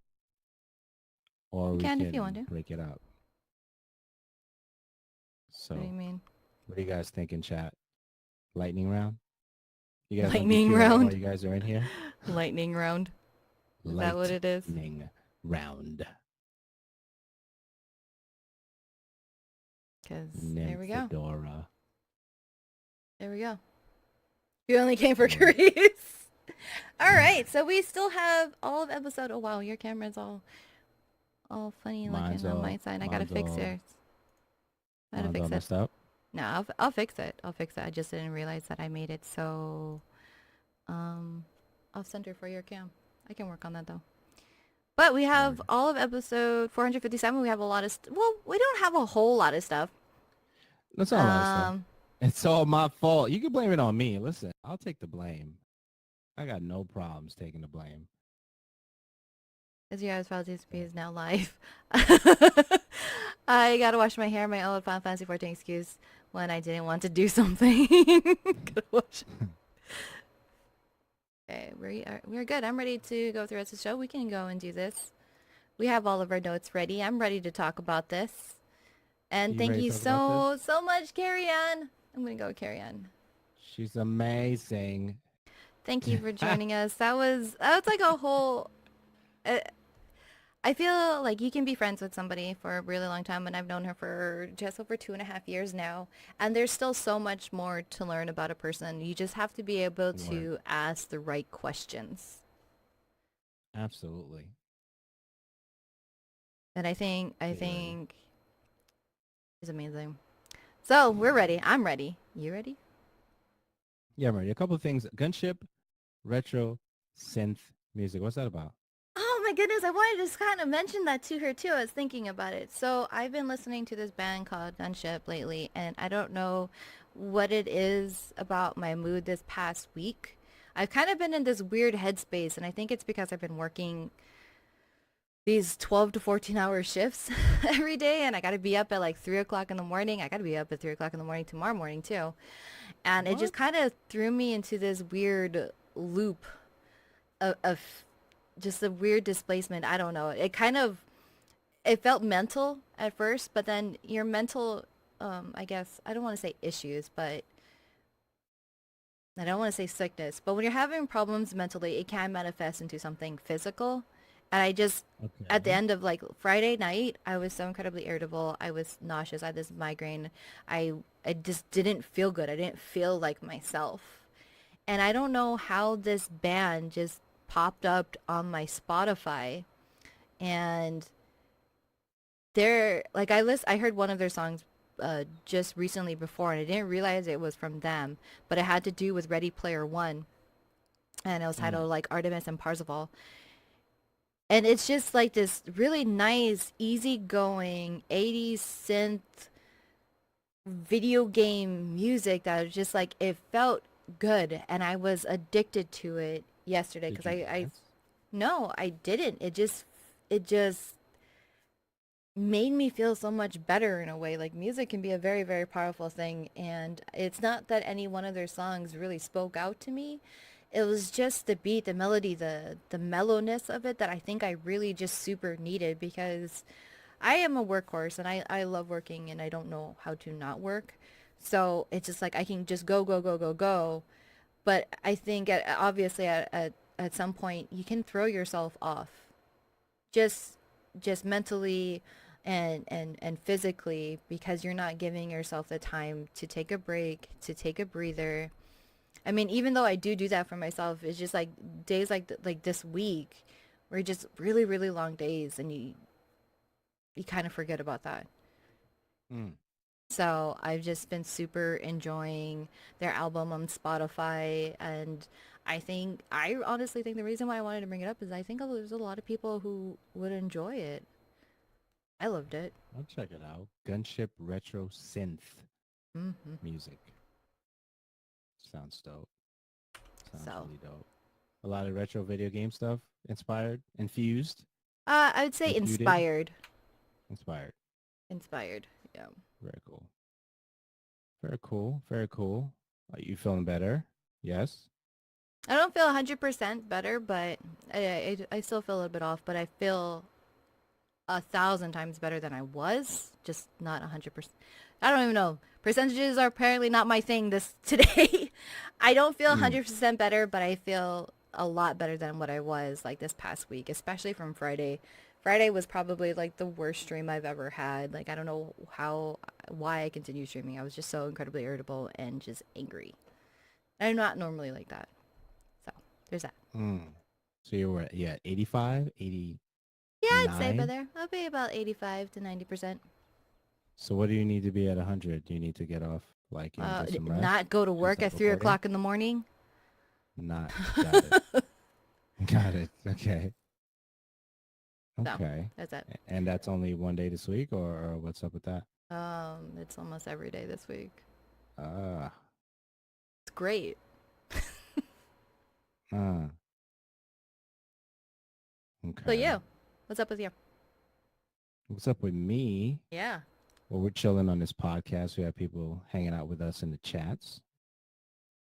We appreciate it. So definitely want to say what's up to them as they're hanging out. What's up with me? BMW update. So that's Screw from the last episode. If you listen to the last episode, not the last one that I did with Dan Butchko from the awesome Playcrafting NYC, which that particular event is coming up in the month of August. The one before that, I was talking about my car because I'm doing a lot of this stuff myself because I want to restore a lot of the parts in my car to make them even better. So that's the project right now. So the screw that was stuck in the DISA valve that the previous owner or tech, I don't know, stripped, I was able to get it out. So definitely shout outs to Custom Collisions near me for helping me with that Torx 40 screw that they took out in less than 5 minutes. The guy told me, hey, you just wait right here. I'll be right back. I'm like, that's it. Yeah. So just wait right here. So I said, okay, cool. So I waited and he came back. He was like, there you go. I'm like, what? That's it? Done. Do you know how long? Well, it doesn't really matter at this point. But thank you. Because it was a frustrating situation. So you have that. And I also ordered the repair kit. That should be here this week, between Wednesday and Saturday. Looking forward to that. There's also a performance filter that I was looking at that ran out just as I was getting ready to order it. So go figure that. So hopefully they come back in stock. I could order that. So that will take care of most of the intake, I guess, area. The only thing I need to change or upgrade to like silicone parts is the upper intake boot and the lower intake boot.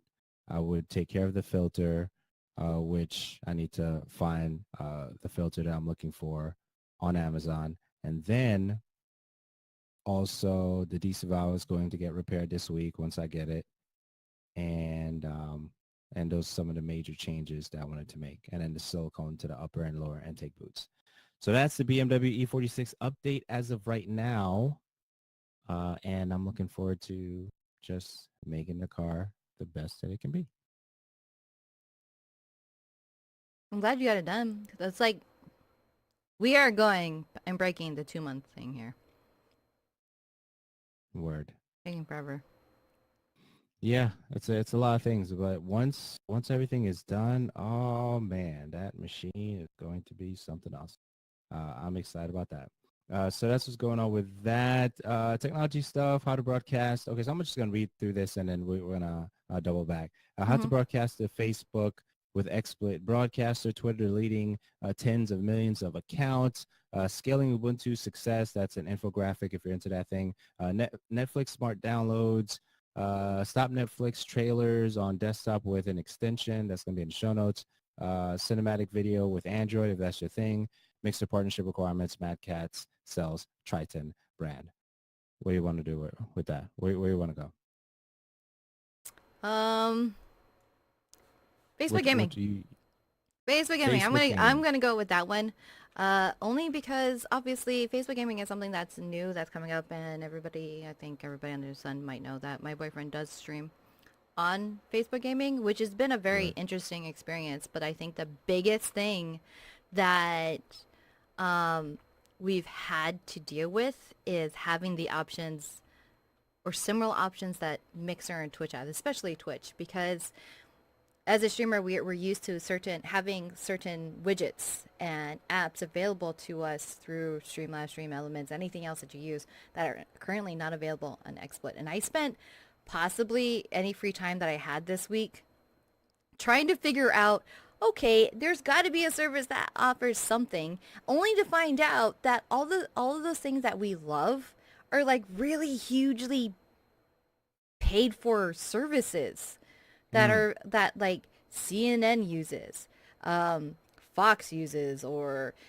even I forget tennis things, but the sports broadcast on Facebook happens. So they're not really catered towards smaller entities streaming until I don't know what happened, but yesterday, like XSplit comes out and they're like, hey, we have an XSplit broadcaster just for Facebook gaming.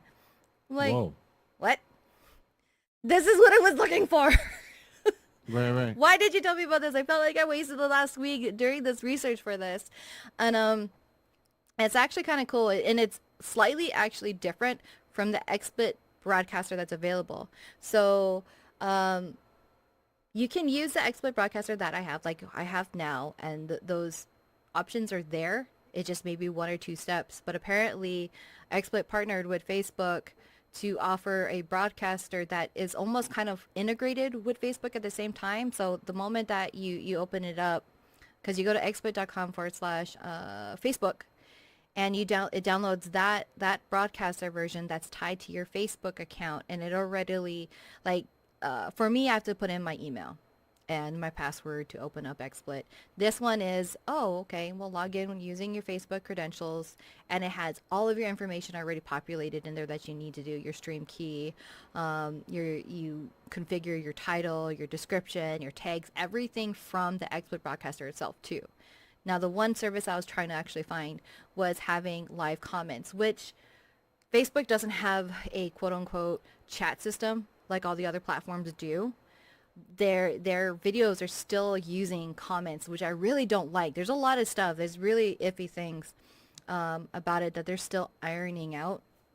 But they have a comment widget, and that can actually show up. And that functions kind of like a chat box. But the problem with if you're using their browser, you almost have to periodically refresh your page because you will miss comments that come in. I don't know why that happens or how it happens, but it does. It's really annoying. So I'm hoping with these different widgets, they have this stuff. They also have like a live on screen polls and reactions and things that you can do just built into the service itself. So I think looking at other streamers on Facebook and trying to figure out like how did they like do this and do that, I think they're all finding their own workarounds for it. And I come to realize that they're using OBS. There's nothing wrong with OBS, but there's currently just no no services available. Like if you wanted your comment in chat box to show up, you have to do like a screen capture or use a URL browser source, put it up there, try to readjust it. It's not fully integrated. It's kind of like a hassle and just a lot of extra steps that a lot of people don't want to do. And that's what we were doing for his stream. So I think this is a really huge thing. I'm really, really, really super happy of it. And it kind of sucks in a way because it is on XSplit, even though I am a huge lover of XSplit. Nobody likes paying for services. Right. They always want to go that free route. So I'm sure somewhere down the line, OBS will somehow work with Facebook in the future. I really hope that happens sooner or later, and I'm sure Slobs will follow along with that. But for right now, I would say that XSplit is a huge leap at making this happen. That's kind of it. And I love, like, again, I love XSplit. I'm not partnered with them. I'm not paid to say any of those things. But if a service works and it does its job, I don't mind supporting it and paying for the service. That's my thing. Very cool. Very cool. That's pretty good stuff right there. Twitter deleting user because they're doing a lot of cleaning up right now. I think a lot of people lost tens, thousands of individuals, and some people lost 10 to 12, according to their kind of account. What are your thoughts on that? The cleaning up that Twitter's doing. It didn't really affect me. Like, I know a lot of people lost a lot of followers and it affected them. It changed how it was. I mean, they're not deleting normal, regular use accounts. It was Right. more labeled, like they labeled it as fake accounts or inactive accounts or spam accounts. I mean, wouldn't you want to get rid of those? I mean, numbers is everything, but I'd rather have a unique and real audience base than something that's fluffed up. That's how I feel. It really didn't affect what I had going on. Very cool. The Did it? Ubuntu infographic. Go ahead. I don't know. Did it affect you? I mean, did it? A couple, maybe like 4 or 5. It You wasn't actually anything crazy. noticed? I don't think Yeah. I don't think I pay attention to that portion.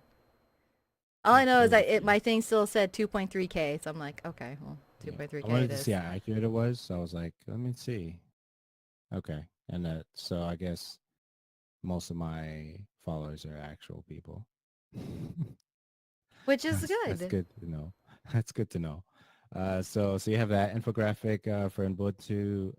That's going to be in show notes. Smart downloads to Android. The smart downloads feature, this is Netflix, will make the process of watching TV shows offline automatic. That's going to be a thing. Any thoughts on that? That's great if you remember to change your download storage for Netflix to your external cards. Because if not, by default, obviously it's going to go down into your internal storage, which can fill up really quickly. And if it fills up, it slows down your phone. Make sure you change to the external. However, I don't know if I want it automatically downloading at the same time. I mean, I do Right. it because there's a lot of, like, when you're going on travel or if you're going somewhere that doesn't have really great reception, it's a great time killer. But I like having that. Well, it's not like they're taking it away. I like just doing it manually myself. Mm. Okay, so you have that. While I'm thinking about it, JLab did send some earbuds that I need to talk about, and also the headset from Plantronics. I think that's the Rig 500 Pro. I need to start prepping my thoughts for those things. The JLab thing is the true wireless ear hook things with the charging box. Mm-hmm. So I'm going to talk about that soon enough. I have thoughts. I'm thinking if I should record the thoughts and then enter them into the show, or should I prep the thoughts for next show? I'm thinking more prep the thoughts for next show because I think this content, this episode content is pretty full already. I don't know if you can see this for visuals for the individuals who are here. Can you see that? Yeah, I could see Do I that. need to go up or down? That's good. You can go closer if you Yeah. want to. Let's see. So I know the camera's kind of good. So yeah, from what I understand. So So those are them. Then a charging case. The wraparound on the case is actually the cable. So let's do a little visual here. So if I unhook this thing here, the cable comes off that, and that's the USB charging cable right there. And you could put it back around on it. And the ports, you got the ports there. That shows up pretty good, hopefully. Yeah, it does. And let me see. Earbud there. I always find those designs to be a bit more comfortable and more stable in staying in. I currently have wireless ones that are just they rest on the inside and they kind of rely on having the pressure of the, I don't know what part of the ear that is, of holding it in there. It gets really uncomfortable after a while. But the ones that wrap around the ear, oh, those feel good. So I have a question for you What's that? as it relates to headsets and earbuds. So I was thinking about this. I was like, we get to check out, thankfully, different headsets and earbuds and stuff like that. Which one do you prefer? Do you prefer the buds versus the actual headsets? Like, what is your preference at this stage in the game as you're checking things out? As far as what? As far as gaming? As far as just regular daily life personal use? We can do lifestyle Or- and we do gaming. Okay, so for lifestyle, I've been loving, even though they're kind of uncomfortable, I like how the free range of motion of my wireless earbuds. I don't, like, I have this, and it's okay, but when I'm working, because I cannot not work without music or something going on in the background. This is Okay, a so hassle when I went having back my to the keyboard. screen. When you What's that? said this This is one. the one that you're This wearing? headset, Okay, yeah. got it. Thank you. This is okay for if I'm not going to be moving around. But at work, I Got it. usually just have music on. I'm doing a whole lot of stuff. I'm moving around. I have my phone in my back pocket. It is a safety concern to have this wire going anywhere. And before, I used to just like pull the wire from underneath my shirt so that it's just not dangling there. But I love the wireless earbud options just for personal daily use. And then for working out, because they do not stay in for working out, because they don't have that option of wrapping around my ear kind of like that one does. I've had headsets like that and they just do not move whatsoever. I've been using that Plantronics one, the wireless one. I use that for working out or for doing things in the yard. I love those. So I think more for me, it's just wireless, period. Got it. As far And for as gaming use, gaming. it's funny. I do have the Turtle Beaches that I need to go and review. I got that in. Oh, sweet. So I So gotta they go. did. Yes, They, they did. sweet. So Thank I you. have those. I gotta go and test those. And Awesome. you just Yep. reminded me because I've been working the hours I have been working. I haven't been able to check my mail regularly, and I got those in the other day. So I gotta Nice. go and check those out. But for personal use, I think for the last 5-6 years, it's just been Astros and always Astros. It just sounds great. I mean, if there's always going to be something that comes in that that sounds better, which Lucid sounds, they seriously, their wireless headset that we got to try out while playing God of War. Oh my gosh. That was like heaven on my ears. That's another level right there. It really was. It really is. But I don't own a pair of Lucid Sounds, so I don't have that. So I have a bunch of Okay. Astros at home. I got to make note because I need to follow up on that because I want to see if we can. We're doing this real time, people. And 41. that's all I've ever used. And it's funny that we had Mad Cats on there because my first headset was actually Tritons, and I loved my Tritons. I think they were the Triton 720s, I believe it was. They were awesome. The only problem with it was that the headband, and that's what Astro did, what was really great. The headband would always push down on my ears, and it wouldn't. I guess it's a good thing because after the wear, it didn't really loosen up. But then at the same time, that was also the problem, is that it would just always felt tight, and I would always get these migraines because it would be pushing against like my temples here. Pushing against your brain, right? But I still love them anyways. I thought they sounded great. So I don't know how I feel that the Mad Cat sold off the Triton headsets. Neftar's first headset was a Turtle Beach, and he liked them. See, that's the next headset that I'm going to be testing out. I wish I had it. It's inside the living room right now. I believe it's the Stealth 300. Oh my goodness. Okay, I'll go get it. Get it. Daniella's going to get the headset. She will be right back. Ladies and gents, this is where we talk about her behind her back. What's up? She's back. Oh, we can't talk about her behind her back because she's back. Maybe we can.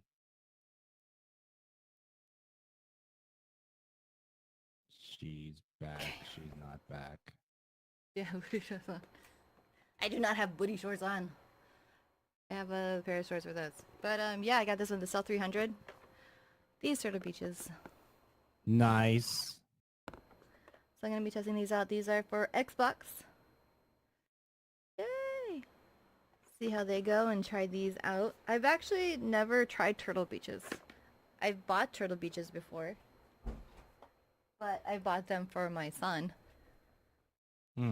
So he's had 2 or 3 Turtle Beach headsets. I think my son has more headsets than I do. I think he has 2 Turtle Beaches, 1 pair of Tritons, the A10s, and an A40s. Nice. So he has like the most diverse. I was talking to my cousin earlier, and we're making a list of some of the stuff that we have in our labs, if you will, if you want to call it that. And once you start writing the stuff down, the list gets long, you know? Like, why am I keeping all these things? And it's a lot of stuff, but we're definitely thankful that we're able to check out all these cool things, these gadgets. It's really fun stuff for us. A lot of stuff. You Last know what's funny is my son loves it, obviously. Word. So you have that. Stop Netflix trailers on desktop with this extension. That's going to be in the show notes. Shooting cinematic video on Android. That's going to be a thing. So definitely check out the show notes. So if you're listening to this episode right now, episode 457, just swipe to the direction that you usually get the show notes, and they're all going to be there. So you don't have to necessarily go to the website, theshowradio.info, to get the show notes for episode 457. You can get it right in the app that you're using, provided that the app does allow you to click on hyperlinks. That's a thing. So that's how we're doing that. New Mixer partnership requirements. Daniella, what up? So, obviously, everybody that doesn't get to tune into us live, we have switched over to Mixer. And I am honestly very, very impressed by it. So much so that I may consider streaming at least 1 day a week on Mixer myself. Look at but you. We shall see. I do find it interesting about the changes to their partnership requirements. I do. I think it's something that is a whole lot more feasible, which, because it's more, I'll get to that. It seems like a whole lot more feasible for people who are starting out, because I constantly look at my... Am I allowed to say these things? I'm not even sure. You're sharing information, or are you well, no, I'm critiquing? critiquing. I am critiquing. So you're comparing platforms? Yes, I am. And as an affiliate, we're just going to go along with this. I love Twitch. I've always been on Twitch, and I've been on Twitch for 7 years now. But it's almost kind of demoralizing having to look at my dashboard sometimes when I have to see the achievements for what is to make, or so that I can apply for partnership. And some of it seems like, oh, that's super feasible. Stream for X amount of hours, for X amount of days, in these 30 days things, and have an average of 75 viewers. Yeah, that's hard. I meet the hours, I meet the days, but because of the hours that I stream, and when I'm able to stream, it makes it super hard. It makes it difficult. And it's hard to think. I'm like, I know I'm a great streamer. I know I'm entertaining. I am not going to stoop to whatever standards that, people are expecting or wanting to see to fluff these numbers up. You know, that's not who I am. I'm not going to degrade myself for those things. It's just not going to happen. But here you have So Mixer. what you're saying in so many words is you're not going to be a booby streamer, and you're not gonna wear skimpy things that individuals would flock to for the numbers. Maybe I'm reading too much into that. Um, no, well, that's part of it, but I'm not Right. gonna. There's a whole lot to it. It's not just like quote unquote movie streamers. Really don't like that term, but that's what we're at. Girl streamers are here to change. Is that the persona of that? But it's Word. even men, and they're not showing off anything, but they develop this over the top persona that is, that's not the type of person that they are in real life, and making up this character. Like, yeah, we all have our own different personas, but I don't want to be known as an entertainer for something else that I'm not. I want people to know who I am. I want people Okay. to get to know me. I don't want them to know and love a character that I made up, because I don't want to be that character for my entire life. I don't want to be known for that person. I want people to be able to know me, and that's something that's very, very important to me. Yeah, I could very easily make up some really, really fake ass um, character that people would love, but I mean, that's not fun to me. Like, it'll be fun first couple times, but to keep my entire career for that, no, I couldn't. And if it works for other people, that's great. That's their hustle, and I respect it, and I'm glad that it works for them, but it doesn't speak to who I am and what I want. Okay. So it wouldn't. Would you be happy if someone came into your channel and critiqued your channel and then asked to play with you? Oh, you're gonna talk about that guy? I don't want to talk about that guy. I'm not even gonna give that person the time of day or the energy to even talk about that guy.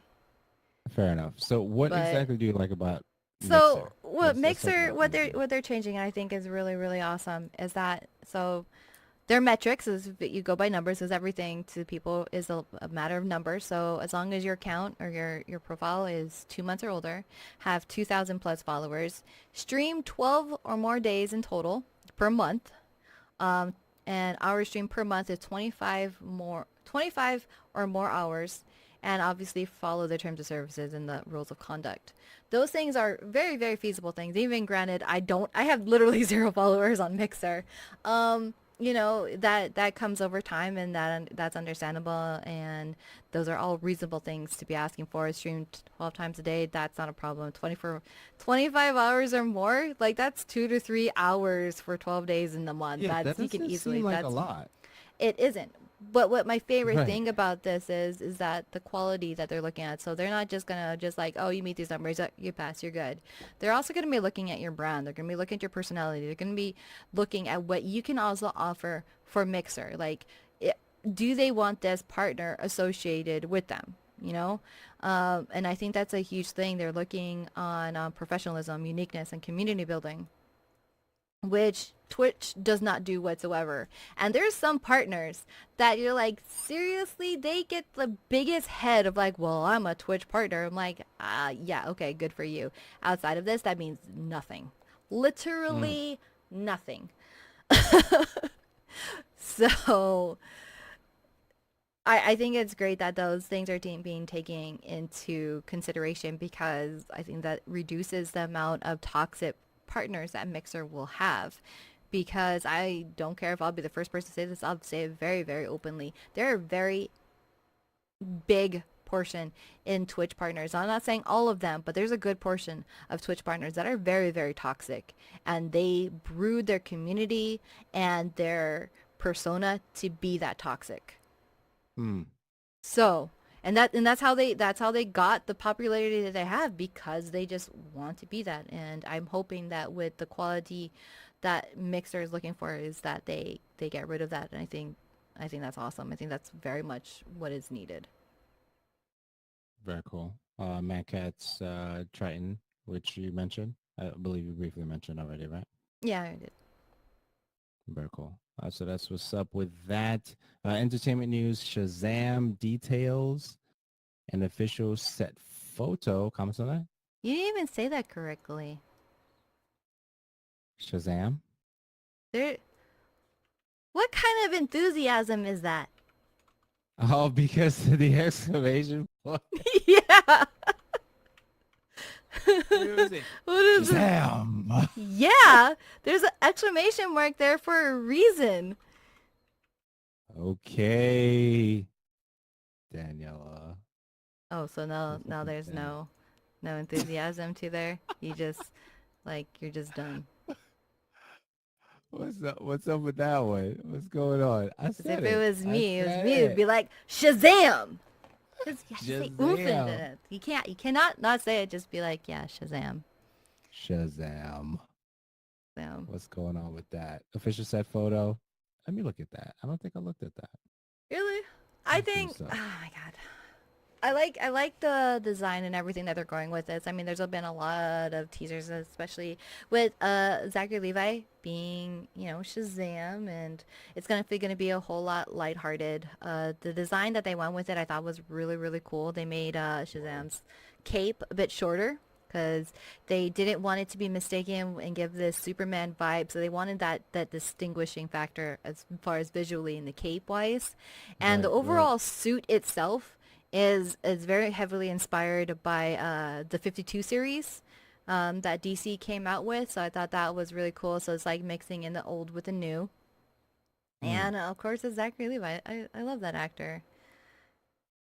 Not just because of Don't Chuck, just miss. because he's just awesome, and I'm looking forward to it. And it's definitely going to be a whole lot more lighthearted compared to the rest of the DC movies that are coming out here. Considering it is about the life of a 13-year-old boy that has this ability to transform into a superhero that's a grown adult man. It Mm. reminds me of Tom Hanks' movie Big, without the superhero thing. But it's just that fun, lighthearted, comedy movie mixed in with a superhero of just this kid getting to have the privileges and live the life of not only a superhero but adult too, and do whatever he wants. Very cool. I like the red and gold outfit. I dig it. Although I don't think Zachary Levi, I know he worked out really hard, but there's no way he got that thick. No idea. Just Don't saying. know. Aquaman reveals first look at the Fisherman King. Thoughts on that? Do you like Aquaman? Are you looking forward to that movie? I'm not. I'm not too excited either way. That's probably going to be a Plex special. Because I don't know. I don't know. It's because I come from Hawaii that I'm not really impressed by Blue Jason water. Momoa. It's Aquaman himself, Jason Momoa. Yeah. He looks cool, but he's kind of, I don't know what it is, and I got He so much looks crap. cool. He looks cool. That's kind of it. Not just as Aquaman. He's like, yes, he's a man with really big arms. And see, Nomadora Momoa is so hot. I don't see it. I just see like he's just a long-haired rock. He's just a long-haired Dwayne Johnson. He was also Oh from man. Hawaii. Like he made a great Khal Drogo. Yes, he did. But yeah. I'm looking forward to the movie. I don't think it's going to be something that I'm going to be looking at in a theater. Hubby is shaped like a momo if he was not fat. He gonna look like a mimosa. So But that's what's up. the graphics for I guess the Fisherman King looks definitely cool. I don't know so much about the history of Aquaman himself. Not like the whole in-depth history of Aquaman and his backstory. But the graphics that they showed, the CG and everything going in looks really, really cool. I like the color scheme of the screenshot that they provided. It's like this nice green teal with gold. Hmm. Very, very otherworldly underwater royalty. Word. So this college course, would you take a Batman 101 course? Yes, I would. I very, very much would.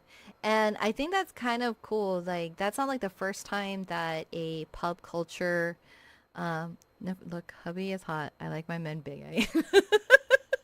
Whoa. Um, that's funny. Whoa. I know that it's not the first college that's offered different courses in that. Like, I mean, I think it's great that colleges are starting to open up their horizons to offering things. Um, let's see.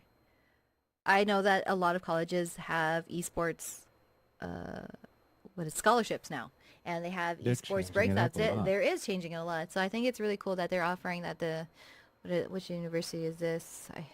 I lost my spot on which university is offering a college course about Batman. So next year will actually mark the 80th anniversary of Batman, which I think is also very, very, very cool. And they said it's not actually going to be a very easy course to take. They're going to dive deep into this. And I think what is also really, really great about diving deep into the history of Batman, it's not like you're just looking at it from a superhero comic book made up fantasy. You're also just diving into the psychological process of creating this person, this persona, this character that so many people over these last several decades have seen themselves within Batman and seen Batman within them, or even just Bruce Wayne and not necessarily Batman. So you're going to go through that whole history and the evolution of what Batman means, or what Bruce Wayne means to people, what it means to our society. And what is also awesome about it is that over the many decades of Batman's existence is that it's gone through so many different iterations, so many writers, so many artists who rebooted and had this entire different interpretation of who Batman, who Bruce Wayne was to them, and brought that to life in their own form of storytelling. So Right. 100%, I would take a course on Batman. I would, if I could just have my entire study to be on Batman, I would. Looks really, really good actually. Because I was looking at the content page, and Batman is there's a lot of information, wealth of data when it comes to whether it's the Keaton guy or my fave Dark Knight, the last trio, the last set, which was really cool. Not what's his name, not Affleck, the guy before Affleck. Um, I like him. oh, I totally Christian escaped his Bale. name. Yeah, Christian Bale. I know it started with a Chris. I didn't know if it was Christopher Christian. It's Christopher Nolan. Okay, but yeah, it's a University of Baltimore is offering this course, Evolution of Batman. Yeah, that's The gonna be Bat. really, really dope. So look forward to that. Let's see what else we have. Known for his roles in Justice League and Game of Thrones, has been cast in Apple's new original drama series C. That is Jason Momoa. Oh, we were just talking about him a few seconds ago. Joaquin Phoenix, trying finalizing the stuff for Joker origin movie. Any comments on those two things? Um. Okay, so I think it's silly and it's dumb. I like Joaquin Phoenix. What's I that? don't like the idea of having two different Joker movies that are not in the same universe together. So Joaquin Mm. Phoenix's Joker movie will not take place in the same as Jared Leto's Joker for Suicide Squad. So Joaquin Phoenix's Joker will not be associated with the Justice League, the Suicide Squad, or anything like that. It is completely standalone and separate from everything else. And they're making Mm. his movie and Jared Leto's Joker movie all at the same time. That's it. It's terrible. It's a bad idea. Not feeling that. No. Then I was like, I'm not feeling that. So that's what's going on with that. Story of the boys soccer team trapped in a cave in Thailand. That's going to be a movie. If you're interested in that whole thing, Deadpool the musical, any thoughts on those two things? Okay, well, I am glad that they were rescued. And that was like a huge Absolutely. thing and everybody was watching it, and it was amazing how they did that.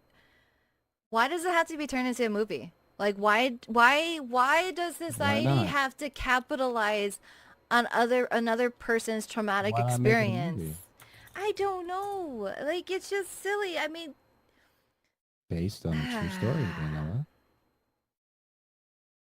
I just don't think that every single thing, like let them work through it first. That's traumatizing.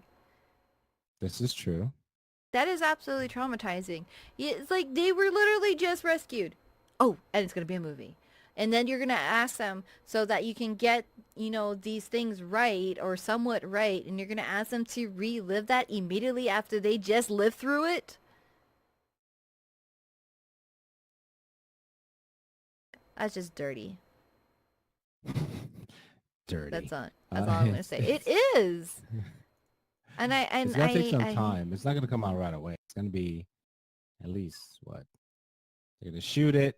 That's gonna take a while, right? Well, it's going to take some time, yes. But that was really quick for them to decide, hey, we're going to make a movie out of this. So obviously, if they've already decided that, they're going to be like, all right, I know that you're in recovery center and you're in this trauma center trying to recover here. But you know what? Why don't you tell us everything that you just went through? Well, I almost died. I was in a cave. It was water. I was licking water off the walls. Yeah, and Elon Musk was trying to help out. Everybody says it's because they want the rights before the next person. Yeah. I know. It's always so disgusting. I hate dealing with that. Crazy, Yeah. but Now, Deadpool musical, which I think is hilarious. And I I think don't know why I everybody... find that really funny. Why? It was good. I liked it. I enjoyed it. It's like 12, it's a 12-minute fan-made video that I think was done incredibly well. Fair enough. It was, and it was, I don't know. I love the Deadpool series. And yeah, it was a really catchy songs. Done by Deadpool, because you know that Disney owns Marvel, and so that obviously he's going to make his own musical. I follow the channel, and I think they did a great job with the choreography, shooting it, and I think that's so cool. YouTube, as much as I dislike YouTube, I love the content creators that are on it, and that people who are this creative have a platform to show their work and for people to love it and enjoy it. Word. And Deadpool the musical link will be in the show notes. Yvette Nicole Brown is set to become the host of AMC's Talking Dead and a Walking Dead season 9 preview special, at least for now. Interim host for the Nerdist, Chris Hardwick. Yeah, I think about that for a second because of all the different allegations that are going on with him right now. So you have that. Scarlett Johansson, we'll get back to that. Scarlett Johansson has officially left the transgender biopic film Rub and Tug after receiving public backlash for accepting the role. Any comments on those two things? I think it was a smart decision for her to reject that role. I think definitely a trans person should be passing into it. On top of that, it has to do, well, it also has to do with the same feeling I have about whitewashing in movies. Oh, yes. Tell me more. Tell you more about what? That's exactly what it is. Yeah, she's already been in trouble for accepting previous roles that are not white. So when it should be about a trans male. Okay. That's just my personal beliefs on that one. Is that it should be casted because where it should be. It's like kind of like there's other transgendered people in the movie industry that you can choose from. And cis, straight, etc. Yeah, that they can choose from, and that are amazing actors that can fit and should be cast into the role. And it pretty much, for me, as far this is about gender, but it falls in the same thing as far as race, as far as whitewashing and casting Caucasian actors to play Asian roles. Right. The same thing to me. It makes no difference. Fair enough. Is it fair to say that some transgender individuals who act are bad? Well, any actor can be a bad actor. It doesn't matter about their... Oh, right. Well, I'm just saying, is it, so yeah, that's what I'm saying. Like, so it's safe to say that they could be bad, right? Any actor could be bad, right? Mm-hmm. Okay. So is it safe to say, based on the catalog of experience that the person is coming in with, they would pick that person based on that and not necessarily how they're casting. I know how you feel about the whitewashing thing, but would you pick me to voice a white male character? To voice? Yeah, a white male character. Do you think I could Depends. voice Well, if I it kind audition? of depends on If I audition, if you qualify for it. right. But So if I'm I not. audition for whatever vocal tonality that they're going for, and I get the part, should I do it? Well, that's the difference, is that it's a voice. Okay. If you Okay. sound right for the So, part, then yes. But okay. I think when you're actually physically acting out a part, then there's a lot of different things that play into that, not just your voice. The There are a voice, lot of but the voice actors voice who do that. can draw a lot of different emotions and all that. And the reason I'm bringing it in that particular angle because we've had Laura Bailey do Nadine for Uncharted. Is that okay? What do you mean? Sure. Laura Bailey auditioned for the Nadine part, if I remember correctly, in Uncharted. Nadine was an African American assassin person, if I remember correctly. And Laura Bailey is a white voice actor, right? So you have that. She auditioned. She got the part. Does it really matter if the individual is qualified for the part?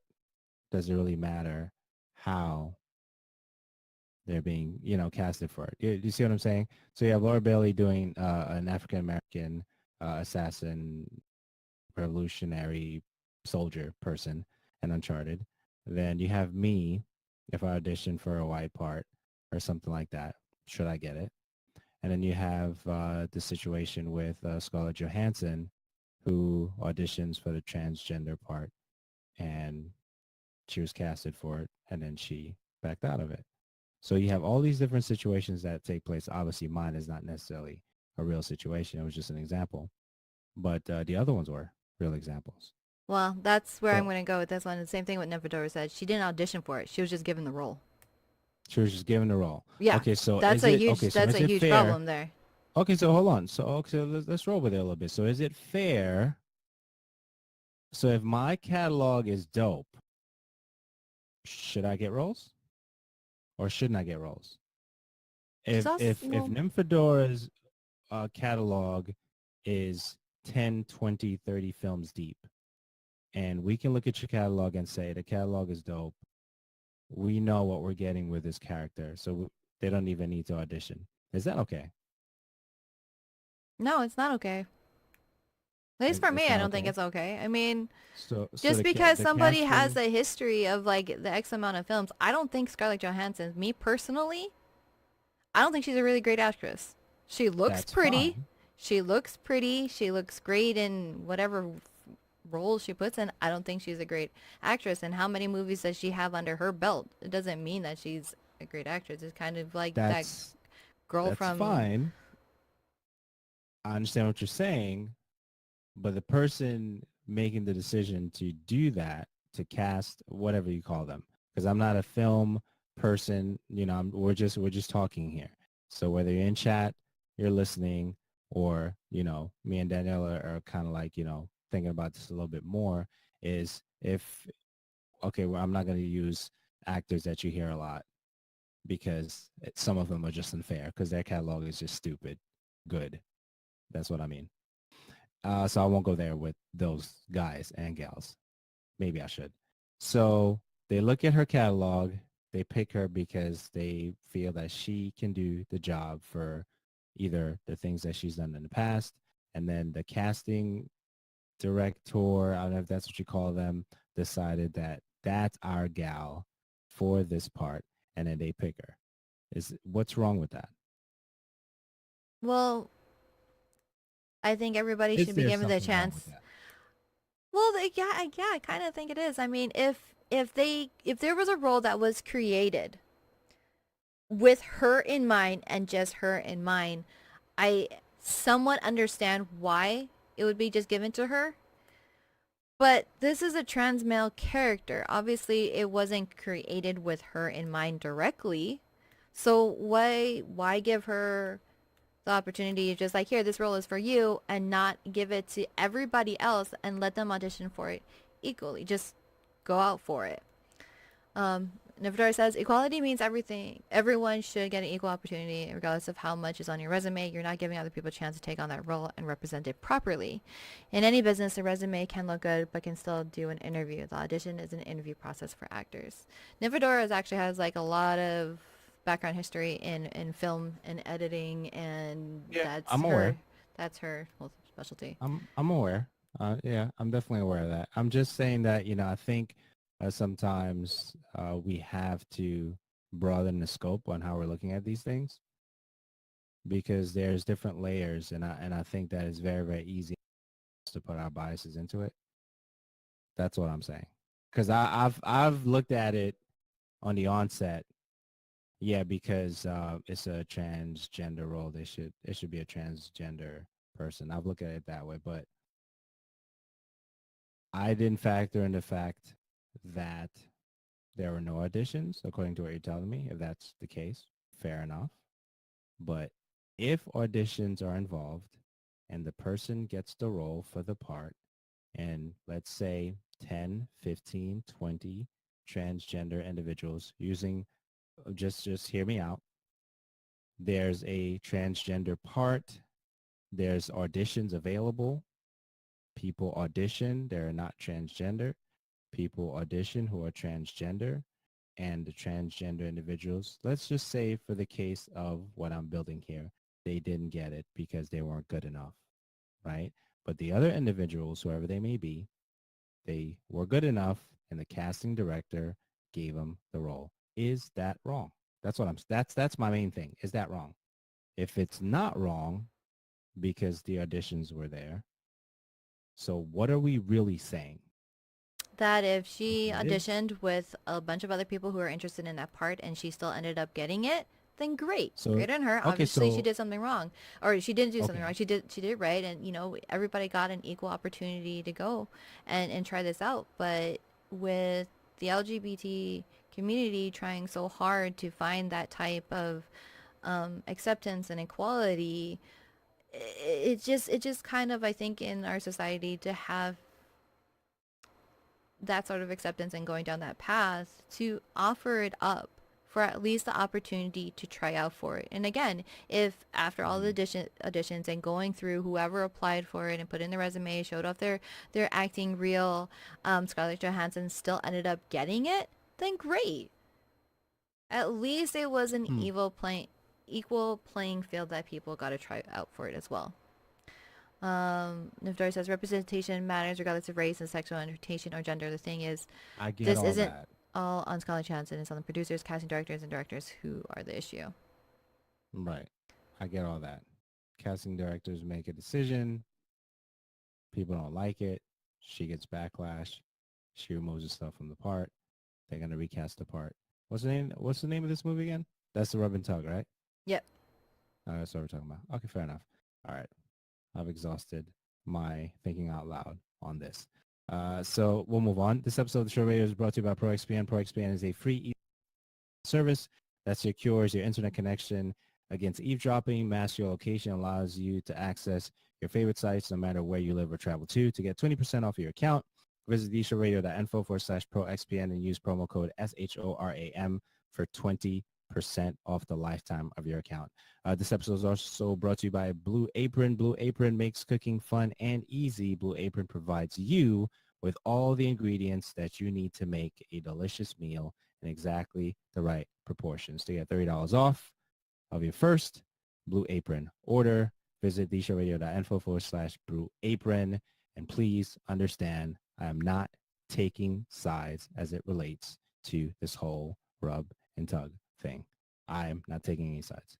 I just wanted to think out loud, hear your thoughts, whether you're in chat, whether you're here in this conversation directly, whether you watch the video afterwards. video game news. Daniela.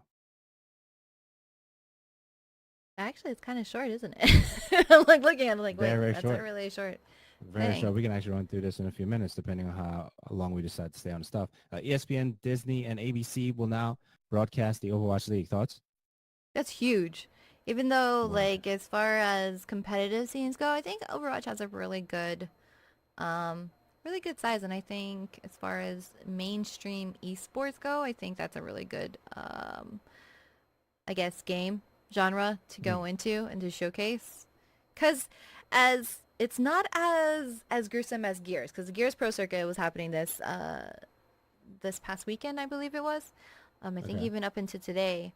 And as fun as far as me thinking that Gears is a really fun game and it's a great competitive scene, when you have parents of older generations that just don't fully understand the whole gaming thing and think it's too violent and they still have that same mindset, that maybe Mhm. having that full mainstream and showcasing it might not be the best idea, whereas Overwatch is super lighthearted. The characters are really fun. The colors are super bright and bubbly. Word. You don't really have gore. So I think that's awesome, and Blizzard is very, very, very smart by having it on ESPN and Disney and that being that forefront as far as esports and mainstream goes. And it's easier for people to wrap their head around as far as our Overwatch compared to League or Dota, which is a huge mind game in a lot of ways, and it's hard to explain. It's hard for me to understand at sometimes, and I have a lot of friends who play it. Mm. Beautiful game. Overwatch is a beautiful game. It's a game that I love that I never got. That's how I describe it right now. The Xbox wireless controller Sports White. What'd you think? I I don't use my Xbox controller that often. So, I thought I didn't but care. Next I question. don't really, I don't really care for white controllers, but controllers really that much. I like my darker colored controllers. Word. Very cool. Overlord and Overlord and Overload 2 are the latest titles to receive backwards compatibility, support on Xbox One. Treyarch holding 2 COD Black Ops 4 betas. Thoughts? That is, I think, the most that they're actually going to be doing ever, I think. Like, as far as I can remember, I think Mm-hmm. that's the most. I think they've always only had one beta, but in the first one that they're having, it'll be in August, I believe. Let me go and look up. So in August, they're going to be having, Third. yeah, their first beta for all of the multiplayer stuff, and their second run of betas will be actually testing out their battle royale mode in September. Nice. I'm kind of interested about it. I won't necessarily play it Kind of. myself.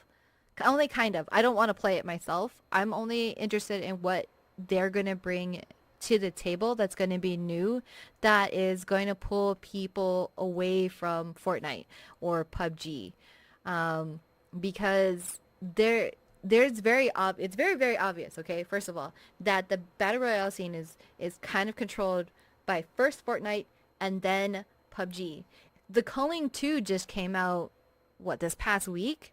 And Mm. that's a very battle royale survivalist game, and their parties, I think every lobby is 50 players max. They couldn't even get 13 people to play concurrently in a single lobby, and that game just came out. What? Yeah, it's really, really sad. Like they're gonna go down the way of like lawbreakers if they don't change it up. People like it's almost like if you come out with a battle royale that you have to pay for, good luck finding that player base. It's really, really hard. PUBG is only doing so well because it was one of the it's not the very first. It isn't, because H1Z1 was there. But it was the very first game that came out when the Battle Royale hype started really getting some traction and people were willing to pay for that. And then what came out immediately after that was Fortnite, free to play. And now that's what people want. They want to be able to free to play and support by buying cosmetics. And they feel more comfortable with that. So it's going to be interesting to me because you know that there's a big there's a big community of people who are going to buy COD anyways. They're going to buy it. They're going to play that game. They're going to play it for the Word. multiplayer that everybody loves. It's always been that way. But how many of that audience is going to stick around for the Battle Royale, and how many are going to go back to playing, Fortnite? I'm interested in that. It has to be a really big appeal to some players. And we shall see. We shall see. We shall see indeed. Fortnite Season 5 patch notes, Fortnite Summer Skirmish Week 1. Specific thoughts on that are written in the notes. Any thoughts on that? So the patch notes has been a lot of fun. I've been enjoying it. This is the first week. Week 2 opens up in about 3 or 4 days, as far as this recording, which is Sunday, July 15th. I love everything that changed. I think that the changes, the biggest one has to be that got rid of the ability of people using and abusing the double pump, which everybody started adjusting to that, and it got really boring and really frustrating to get into fights only down. Explain the double pump. So the pump shotgun in there, it's not like the TAC where you can shoot really, really fast, but it's really, really powerful. So people were carrying in their loadout 2 pump shotguns, and they would shoot with one, switch, shoot with another, switch. And the reason why they were switching in between the two is that it took away from the delay of being able, if you kept the same pump out, there was you couldn't shoot Reload? immediately after. Yeah. Okay. You couldn't shoot immediately after, but if you were switching in between the two, it kind of got rid of that delay in between taking your next shot. How many bullets in the chamber of each 5. shotgun when you shoot? 5. That's insane. Those scoundrels. And so what it does now is that there's actually a cooldown that if you switch, there's a cooldown before you can actually fire again, no matter what. So it's nice, Wow. and people are handling it a whole lot differently, and it's fun, and just it's funny. I was kind of reading an article, and I don't think I have it listed in here, and I don't remember where I read it, but there was an article that Epic knows how to tell a better storyline than Overwatch does. Overwatch does their storytelling in spurts, and you kind of have to wait for it, whereas Fortnite does it over a matter of time. Like, it's actively changing what their story is and how their story is being told almost every day. And I think that's really cool because it's just like every day you don't know what's going to change or what's going to be new or what new thing you're going to find out. And they've done such an amazing job as including that especially in season 3 and 4. Right. And like going into season 5 now, it kind of blows my mind because they're changing so much, and they have their theme is when worlds collide. So you're kind of having our real world being mixed in with this Fortnite world, and they're having these elements and kind of like having this parallel universe that, some things were taken out, but like other things were pulled in from this other balance of the universe. But the crack in the dome is getting bigger. It didn't stop. It's actually getting bigger. And you're kind of like wondering, it's like, what's going to happen? Does the world come shattering down upon us? Right. Like, it's crazy. It certainly is crazy. And the way that they handle, like, people getting tired of the same map, it's funny because PUBG, they have to create whole new maps so people don't get tired of it. Whereas Fortnite just kind of changes and alters their current map slowly. And I thought that was really cool. So, cracks in the sky, rifts on the ground, fake burger restaurant mascots in real deserts. All eyes are on Fortnite's map right now, and with good reason. It's the main character of a story that could go just about anywhere. You referring to that? Because that was the opening line too. Fortnite is better than Overwatch at telling an evolving story. That was like 10th. Kotaku. Yeah, there That's you what it go. was. So, but Nifadora disagrees. They just tell their story differently, but Blizzard is really good with story. They're really good. I love their little short stories. I love Blizzard's little short stories. They're really sad. Yeah, they are. The shorts are beautiful But though. their Well put stories together. comes in spurts. For me, it comes in spurts, whereas Fortnite is just ever evolving every day. Mm. It's like comparing Shakespeare with J.K. Rowling. Oh my god. What? Now, Fortnite Summer Skirmish, week 1. I am going to say that it was a fail. It went. Because Oh, it okay, so went. it went. Okay, so it is an 8-week tournament that's happening over the summer. They have $8 million that Epic is putting together and total of $8 million in prize money. So yesterday, July 14th, they held their first summer skirmish, and it was supposed to be a 10-game stream. 10 games here, and some of the people that were invited were, how do I put it? Some of them were signed up, some of them were invited, but it was all Okay. duos, and really, like, it was great because it was kind of a decent mixture of well-known Fortnite streamers and not so well-known streamers, and all of them were streaming. So why was it a fail? First of all, Epic makes, I don't know how many millions, probably like, I think it was like $5 million or somewhere around there a month. Okay? Paper. And they do not have a spectator mode for their own game. You kidding me? How do you have your own game? How are you going to put on your own tournament and not have a spectator mode? So instead, I think it might have been a requirement that everybody participating had to stream. Or at least one member in the team had to be streaming, because they just switched the scenes to all the different streamers' channels, which is great for that streamer because they get, that highlight on the Fortnite or Epic stream. But I mean, that's so boring. They did it. I'm so frustrated by this. Are you really? Yes, I am, because this was such a poor representation of what Fortnite esports could be. They just switched the scenes to the point of view of the people that was playing, and they wouldn't switch the scenes to when action was happening. Like, nobody wants to watch a player in a tournament farm for wood. Nobody wants to watch. That's boring. They want to see what the action was. So it's frustrating to see the kill feed and people dying, but here you are, you're leaving it on the streamer who's just knocking trees. Really? At least with like, if Fortnite had the spectator mode, they would be able to see the overall who is landing where on the map and be able to switch in between each of those characters, like, on the fly. Even switching scenes, there were like a couple spots where they accidentally left the Excel spreadsheet that they had open to show which stream number each player was playing, and I was like, really, this is so cringy. And their servers, private servers here, was laggy. They had laggy servers for their own game, which I shouldn't be surprised because it's Epic, but they don't have dedicated servers. I've learned this from Gears, okay?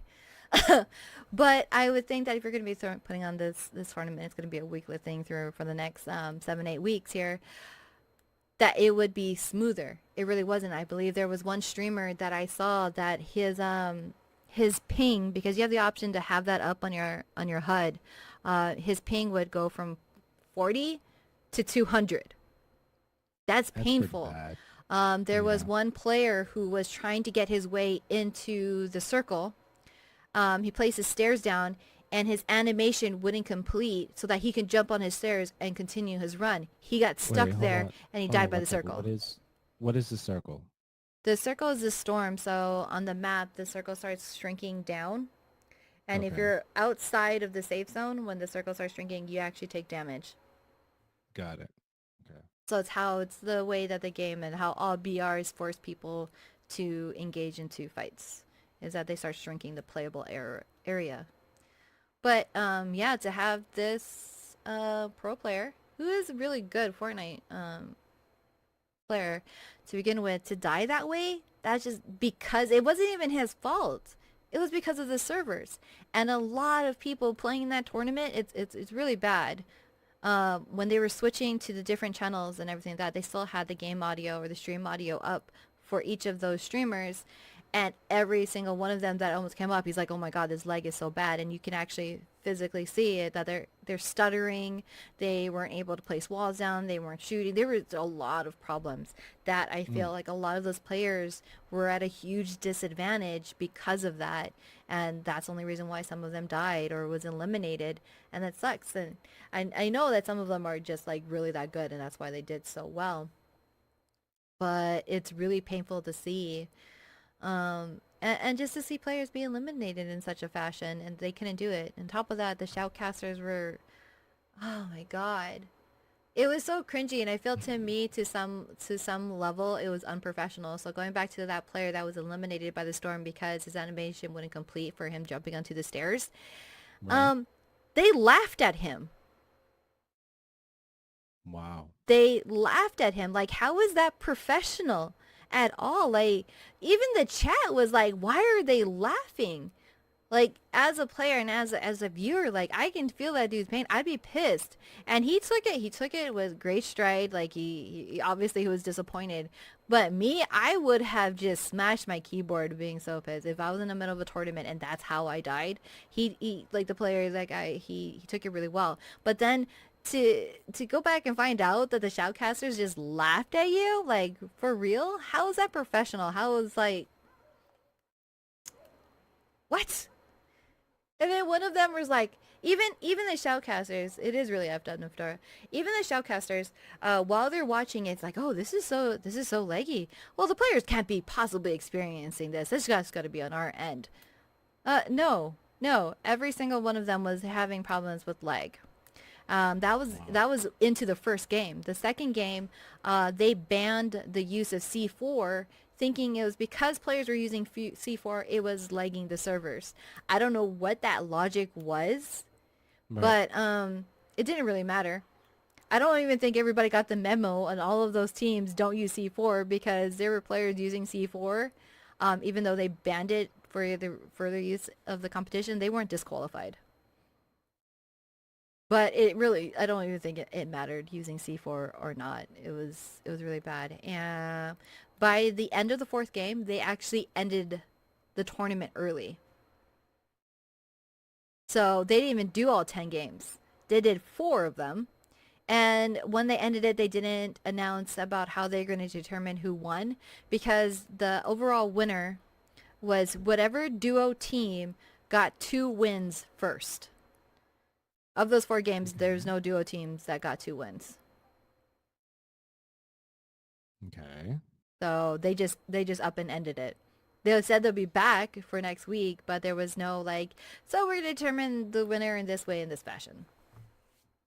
That's a lot going on there. Yeah, so we shall see what week 2 will be like. Hopefully they have like a week to clean up whatever it is that they're planning on doing.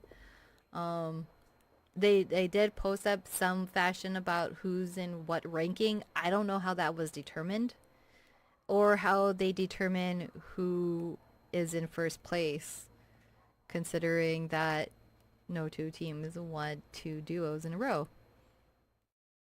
But according to, I think, one of the streams I was listening to, at the same time I was watching the Fortnite stream, one of them read out one of the messages in the private Discord server that they were all in, that all the players for that week will be re-invited for the next one. So I think if they stuck with the whole 10, that it wouldn't have happened the way it did. Interesting. And there's that. There's a lot. There is that. Subnautica PS4, a link for that will be in the show notes. Destiny 2 stuff, I want to talk about that briefly. Anthem, damage, remove, any comments on those things? No, you can go ahead with the Destiny stuff. Cool. Destiny stuff. Let's see what's up with that. I know bounties are coming back very, very soon. If you don't want to play the actual PvP stuff. Let me see what we got. Yeah, bounties is coming back soon. And there's a Gambit. No, not that already passed July 13th. The Gambit exhibition tournament. That was cool. That was during Guardian Con. And then the supers, flashpoints, exotic stuff. A lot of Game Informer articles popping up for those things. And July 17th. July 17th. It's miscellaneous quality of life changes, a couple of things. PC clan chat as a new in-game text chat channel that allows online Destiny 2 clan members to communicate. Once all Mercury Forge weapons have been obtained, they become available for direct purchase from Brother Vance and the Lighthouse. On the second vendor page, remove momentum from heroic adventures. The pursuits inventory bucket has been moved to the top of the inventory categories. Commas have been added to large numbers of separators on the IGCR and PGCR. I don't even know what that is, to be honest with you. I don't know what those letters are. But I know the super gurus know. And much more on that particular update on the 7/12/2018. Iron Banner has been really, really good. Control has been really good. Six, one of the most important things I think is that's coming is quick play will evolve to become a 6v6 engagement. Between now and then, you can play the 6v6 on the Iron Banner until that change becomes absolutely official. And bounties. Yeah, bounties are going to be a thing. So definitely check out this particular post on 7/12/2018 for this week at Bungie. And that's light. I'm trying to get Sagira's Ghost. I'm getting a lot of material to try to get that, and some of it is coming a little bit slower than I anticipated, so that's taking a little bit longer. But I can't wait because I'm almost done with that wall to complete the weapon collection to get the ghost, the exotic ghost. So I'm excited about that. You stick with your Okay. Destiny, I'll stick with my Warframe. Yeah, Warframe. You know what? I need to find something to play on Mixer, and hopefully at some point was what I wanted to share with you that they're going to add Mixer as an option for PlayStation since they don't have Daily Motion up there anymore. They only have YouTube and Twitch. So hopefully they'll make that change and add Mixer. That would be fantastic. So if they do that, I'll be able to play Destiny on the Mixer platform. The only thing I could really do on Mixer and Xbox right now would be the Warframe or Fortnite or the other games that I have on there. But I don't know if I haven't decided what I want to do with that yet. So Anthem damage removal, that's a thing if you're concerned about that. A link for that will be in the show notes. Unseen art, Metal Gear, any comments on those things? Mm-mm. Nothing there. Nathan Fillion teases something Uncharted related. Konami kills PT remake but offers 17-year-old dev an internship. PT was that demo slash horror experience that was teasing some other games that were supposedly planning to come out but never made it out. Thanks, If I remember Konami. correctly, Yep. I think it was Silent Hill something, right? Mm-hmm. Around that sequence. And then they blocked the demo. So whenever I go to that screen that shows me all the stuff, that thing still pops up and says, this is no longer able to be downloaded or whatever the case might be. They took it So you have away that. when Kojima left. Yeah. So Yeah. that's the whole thing, and everybody was very much looking forward to it. I was looking forward to it. It was a great demo, and now it's like a really sought after thing. If you still have that demo downloaded and available to you, Yeah. dude, I wish I never deleted it. Yeah. So you have that, and you also have some individuals selling it console. I think I saw a link for that. Yeah, there so is. that was a little bit crazy. Okay, so the last but not least, definitely not least, but it is last on the show notes. So a lot of good stuff happened on the show today. We had Carrie Ann on. She was amazing. Mm-hmm. All the show notes. And this thing was very interesting to me. It was brought to my attention earlier this week where two individuals who work for, okay, so you can fill in all the blanks. I could be completely wrong with this thing. So two individuals who worked for Guild Wars, right? Devs. Mm-hmm. If I remember correctly, I could be wrong, they were off that day, right? I don't know. I don't know. And then there was a comment made to one of the individuals, Jessica Price. And her reply was, when you read it, could be interpreted as a little snarky. After that was done, Peter Fries, had some words about the whole thing. And they both lost their jobs at the company. So in a nutshell, that is what took place. So now when you go to the post, and the post is opening in a completely other window. Let's see. So basically, she didn't like that somebody was mansplaining something to her that was her career. Mansplaining. Yeah. Yeah, it's a very interesting situation.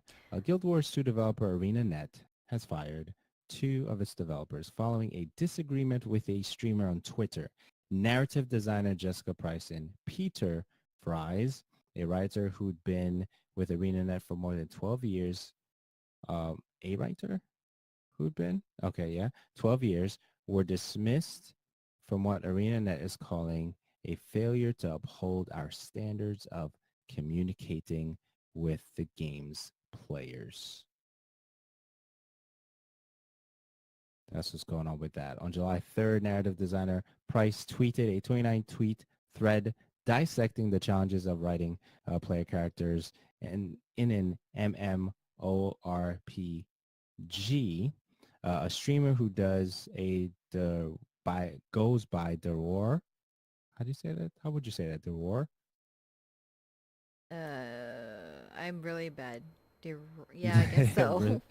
Responded, really interesting thread to read. However, allow me to disagree slightly, and shared a 3-tweet explanation of how narrative design influences player expression and the sort of games that Price narratively designs. Price both replied directly to the war, tweeting, "Thanks for trying to tell me what we do internally, my dude," and retweeted his response with the caption, "Today and being a female game dev." Daniela, thoughts? She was fired unfairly because somebody's going to go and tell her how she does her job and how it actually works is in the wrong. And what sucks is that even though it is her private personal Twitter account and you can put into your bio that it says my opinions does not reflect that of my employer, no matter what, it always is because of reasons like this.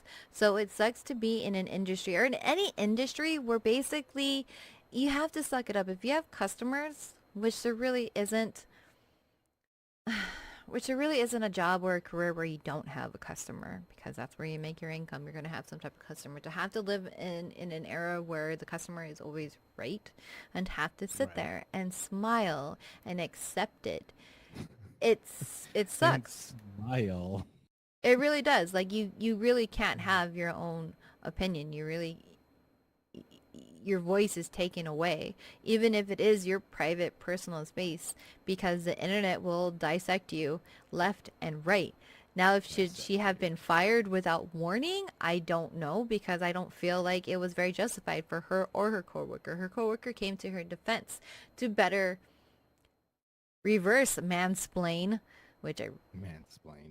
what she meant to this person, and you know what, he wasn't wrong for it either.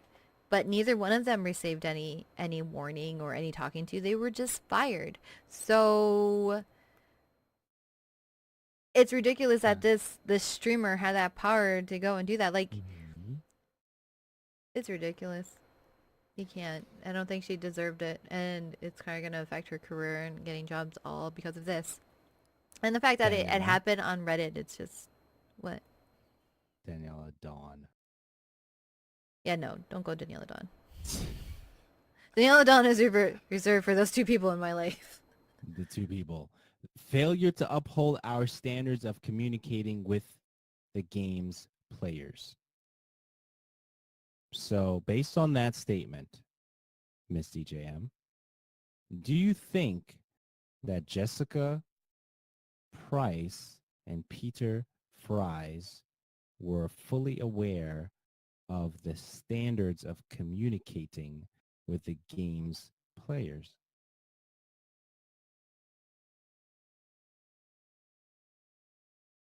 Possibly. I mean, That's it's not like that's the magic question, right? That's the moneymaker right there. Probably, but you know, if it's on their own personal, private media, it's not like they were replying back to them on the Guild Wars Twitter account or Reddit account. Right. It was their personal, private social space. Okay. So do you feel that if I say something crazy on Uriah's Twitter account, would it affect the show? Or you? Yes, it would, but it would affect you more. Are they mutual? So they're not exclusive, right? They're not independently or mutual. That statement goes. I think if so. you said something on your personal account, do you think it would affect the show or me? Yeah. But it affected me more. Right. Okay. So the gravity of the effect was, can we say, is it fair to say that it was more important to the company than it was to, would it be fair to say if it was more, that it would affect the company more based on how things played out? No, I don't really think so. I mean, what she said and how she acted, I don't think it's nearly on that level where it's going to be absolutely damaging to the company or her superiors in any way. I think she definitely should have been reprimanded in some way or fashion, fired. No. It's like her words weren't from either one of them wasn't that bad. I mean, if they were racist on the level as Roseanne, then yeah, okay, I completely understand. But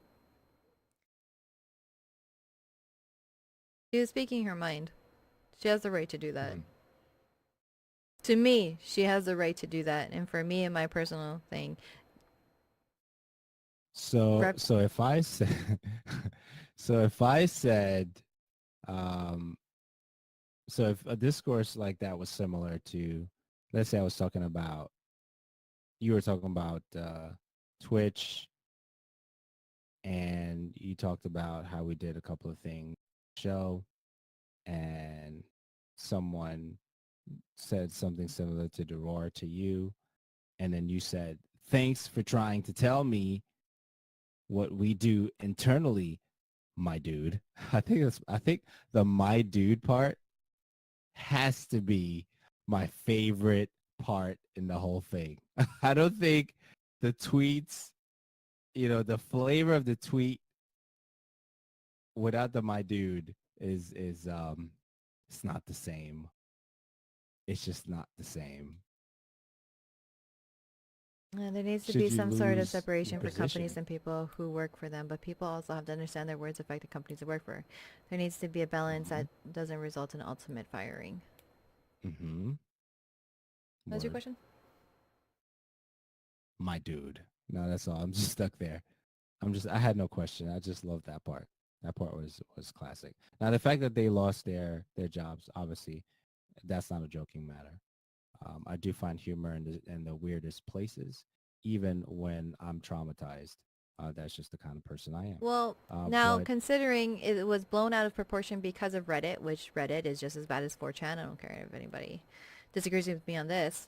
There's a paragraph in there that is very, very much true, and I find absolutely disgusting, and why I disagree wholeheartedly with them firing is toxic members of its communities are already counting Price and Fry's firing as a win. Quoting, "We can probably fire anyone in the Guild Wars 2 dev team as long as we make a big enough stink," wrote one user on the Guild Wars 2 subreddit. "Nobody at ArenaNet is safe from the hand of Reddit. We're literally running a company now.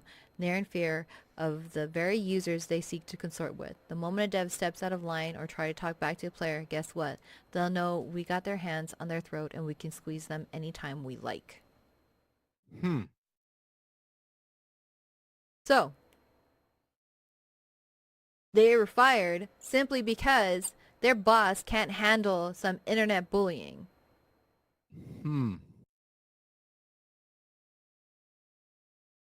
That ain't good.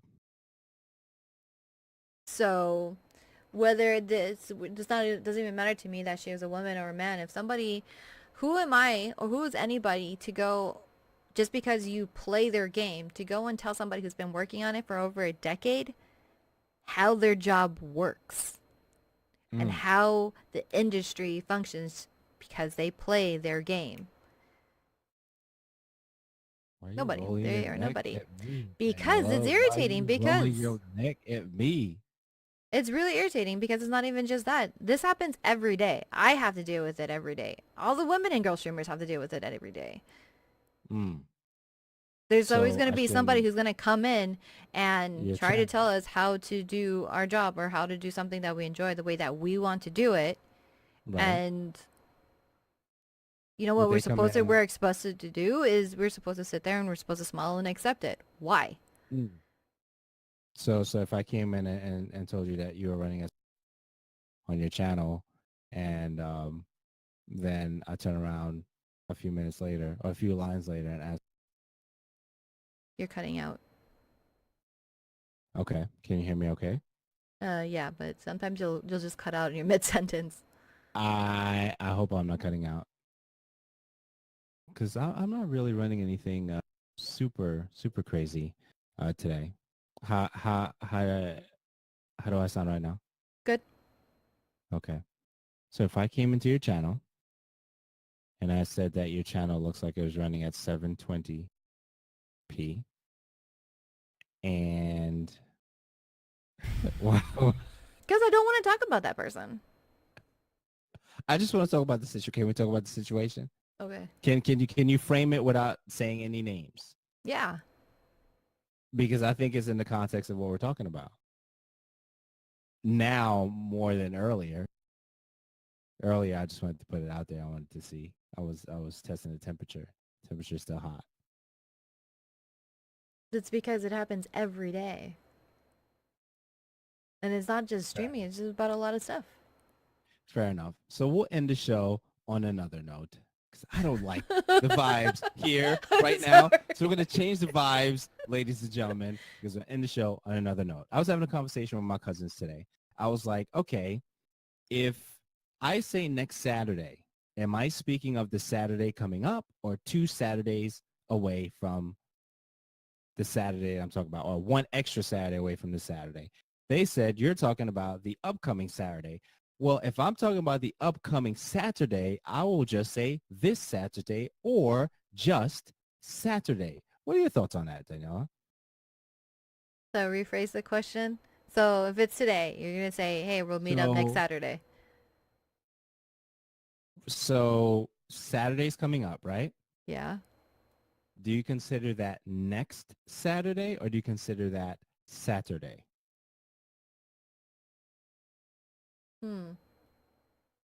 Because next Saturday is not the upcoming Saturday. It is the Saturday after the upcoming Saturday. Because some individuals will say next Saturday, but why would you say next Saturday if you really mean this Saturday? I don't know. My reasoning always flips. My thoughts on that flips in between the two. It does. I don't think I have a set day as to what I consider next Saturday, because I always follow up with like, oh, you mean, and I'll say the date of that Saturday. Only Okay. because there's sometimes, and I don't know why, but if somebody tells me next Saturday, I would assume it's this coming up Saturday. And other situations, well, they'll say next Saturday, and I'll think, I'm like, okay, well, it's the one after that. So I Right. don't So do have a we? set thing. Hmm. That's why I always confirm what day. Like even if it's not Saturday, I'll say, oh, I'll see you next Tuesday. I'll still Hmm. ask. Especially Okay. if the day that they're talking about is like the next day. If you would have told me, I was like, oh, I'll talk to you next Monday, I'd be like, you mean tomorrow? Like, no, next Monday. Okay, then they'll be So like, okay. why not just say tomorrow? We all have issues. That DJ has issues with her dates. Yes, I do have issues with my dates. Um, So I thought that was I don't, interesting. I thought that I was don't know. interesting. I don't know why I wouldn't think why not say tomorrow. I would Right. say tomorrow, but I think there's been enough times in my life where I will confuse dates on something, so I just naturally have a habit to make sure that I get at least a numerical date right. Then I don't care which way you reference the days. Nihilane says days are generally referred to by reference of the week, so all days for this current week is usually called this, and days for the week are next. Fair enough. So next Saturday would be 2 weeks out then, right? By that logic, yes. Right. So this Saturday will be this Saturday. Saturday would be this Saturday. Tomorrow will be Monday. Monday will be Monday. I just thought Yeah. that was interesting. And the fact that we had this whole discourse about that today, I thought was very interesting. And that's how I want to end episode 457. You guys tell us, what do you think about that whole thing? This Saturday, okay, is it next Saturday or is next Saturday the following Saturday after this Saturday? Definitely want to hear your thoughts on that. Daniela, please close us out. Chat, you've been amazing. Yeah. Man, it was a nice one. Thanks. So thank you to, again, Carrie Ann, aka Carize Hunter, for joining us and being, we've had a long bout of not having actual guests on our live show. We've had a lot of guests on a recorded show that is off stream, but it's been almost a year. Like I want to say it was like 8-9 months that we didn't actually have a physical guest. So that was great. That was a different change, and I got to find out more about her, and so did the rest of the world. So everybody can go definitely find her on Twitch, twitch.tv/Carize, and on Twitter at twitter.com/Carize Hunter. Go give her a follow and some love as well too. But for everybody else that tuned in live with us, or appreciate you guys being here. Thank you guys. Thank you all for chatting. It's been a really, really great show. You can also add our Alexa skill by either you saying it or you can have my voice here with you, and you can enable it by going, Alexa, enable the show radio podcast, or you can visit us at theshowradio.info/Alexa. You can also hang out with us on our Discord, because that's where we post all of our information that we find during the week in between our shows, and all of the updates for everything that is happening. You can visit for the invite link, www.theshowradio.info/Discord. And if there's anything you want to ask us, any tips, any feedback whatsoever, you can email us at community@theshowradio.info. Also, never miss a show of ours by subscribing to us at theshowradio.info/listen. And of course, you can watch us live here. Most of the times it's on Sundays. We try to stick with Sundays, but life happens and we can be elsewhere. You can follow us on Mixer at mixer.com/The Show Radio Live. And for all of our show notes and everything that we talked about, and even stuff that we talked about on the fly, you can find it on our webpage at theshowradio.info. And until next Sunday, you guys all have a fantastic week. Let me see you guys later. Bye, guys.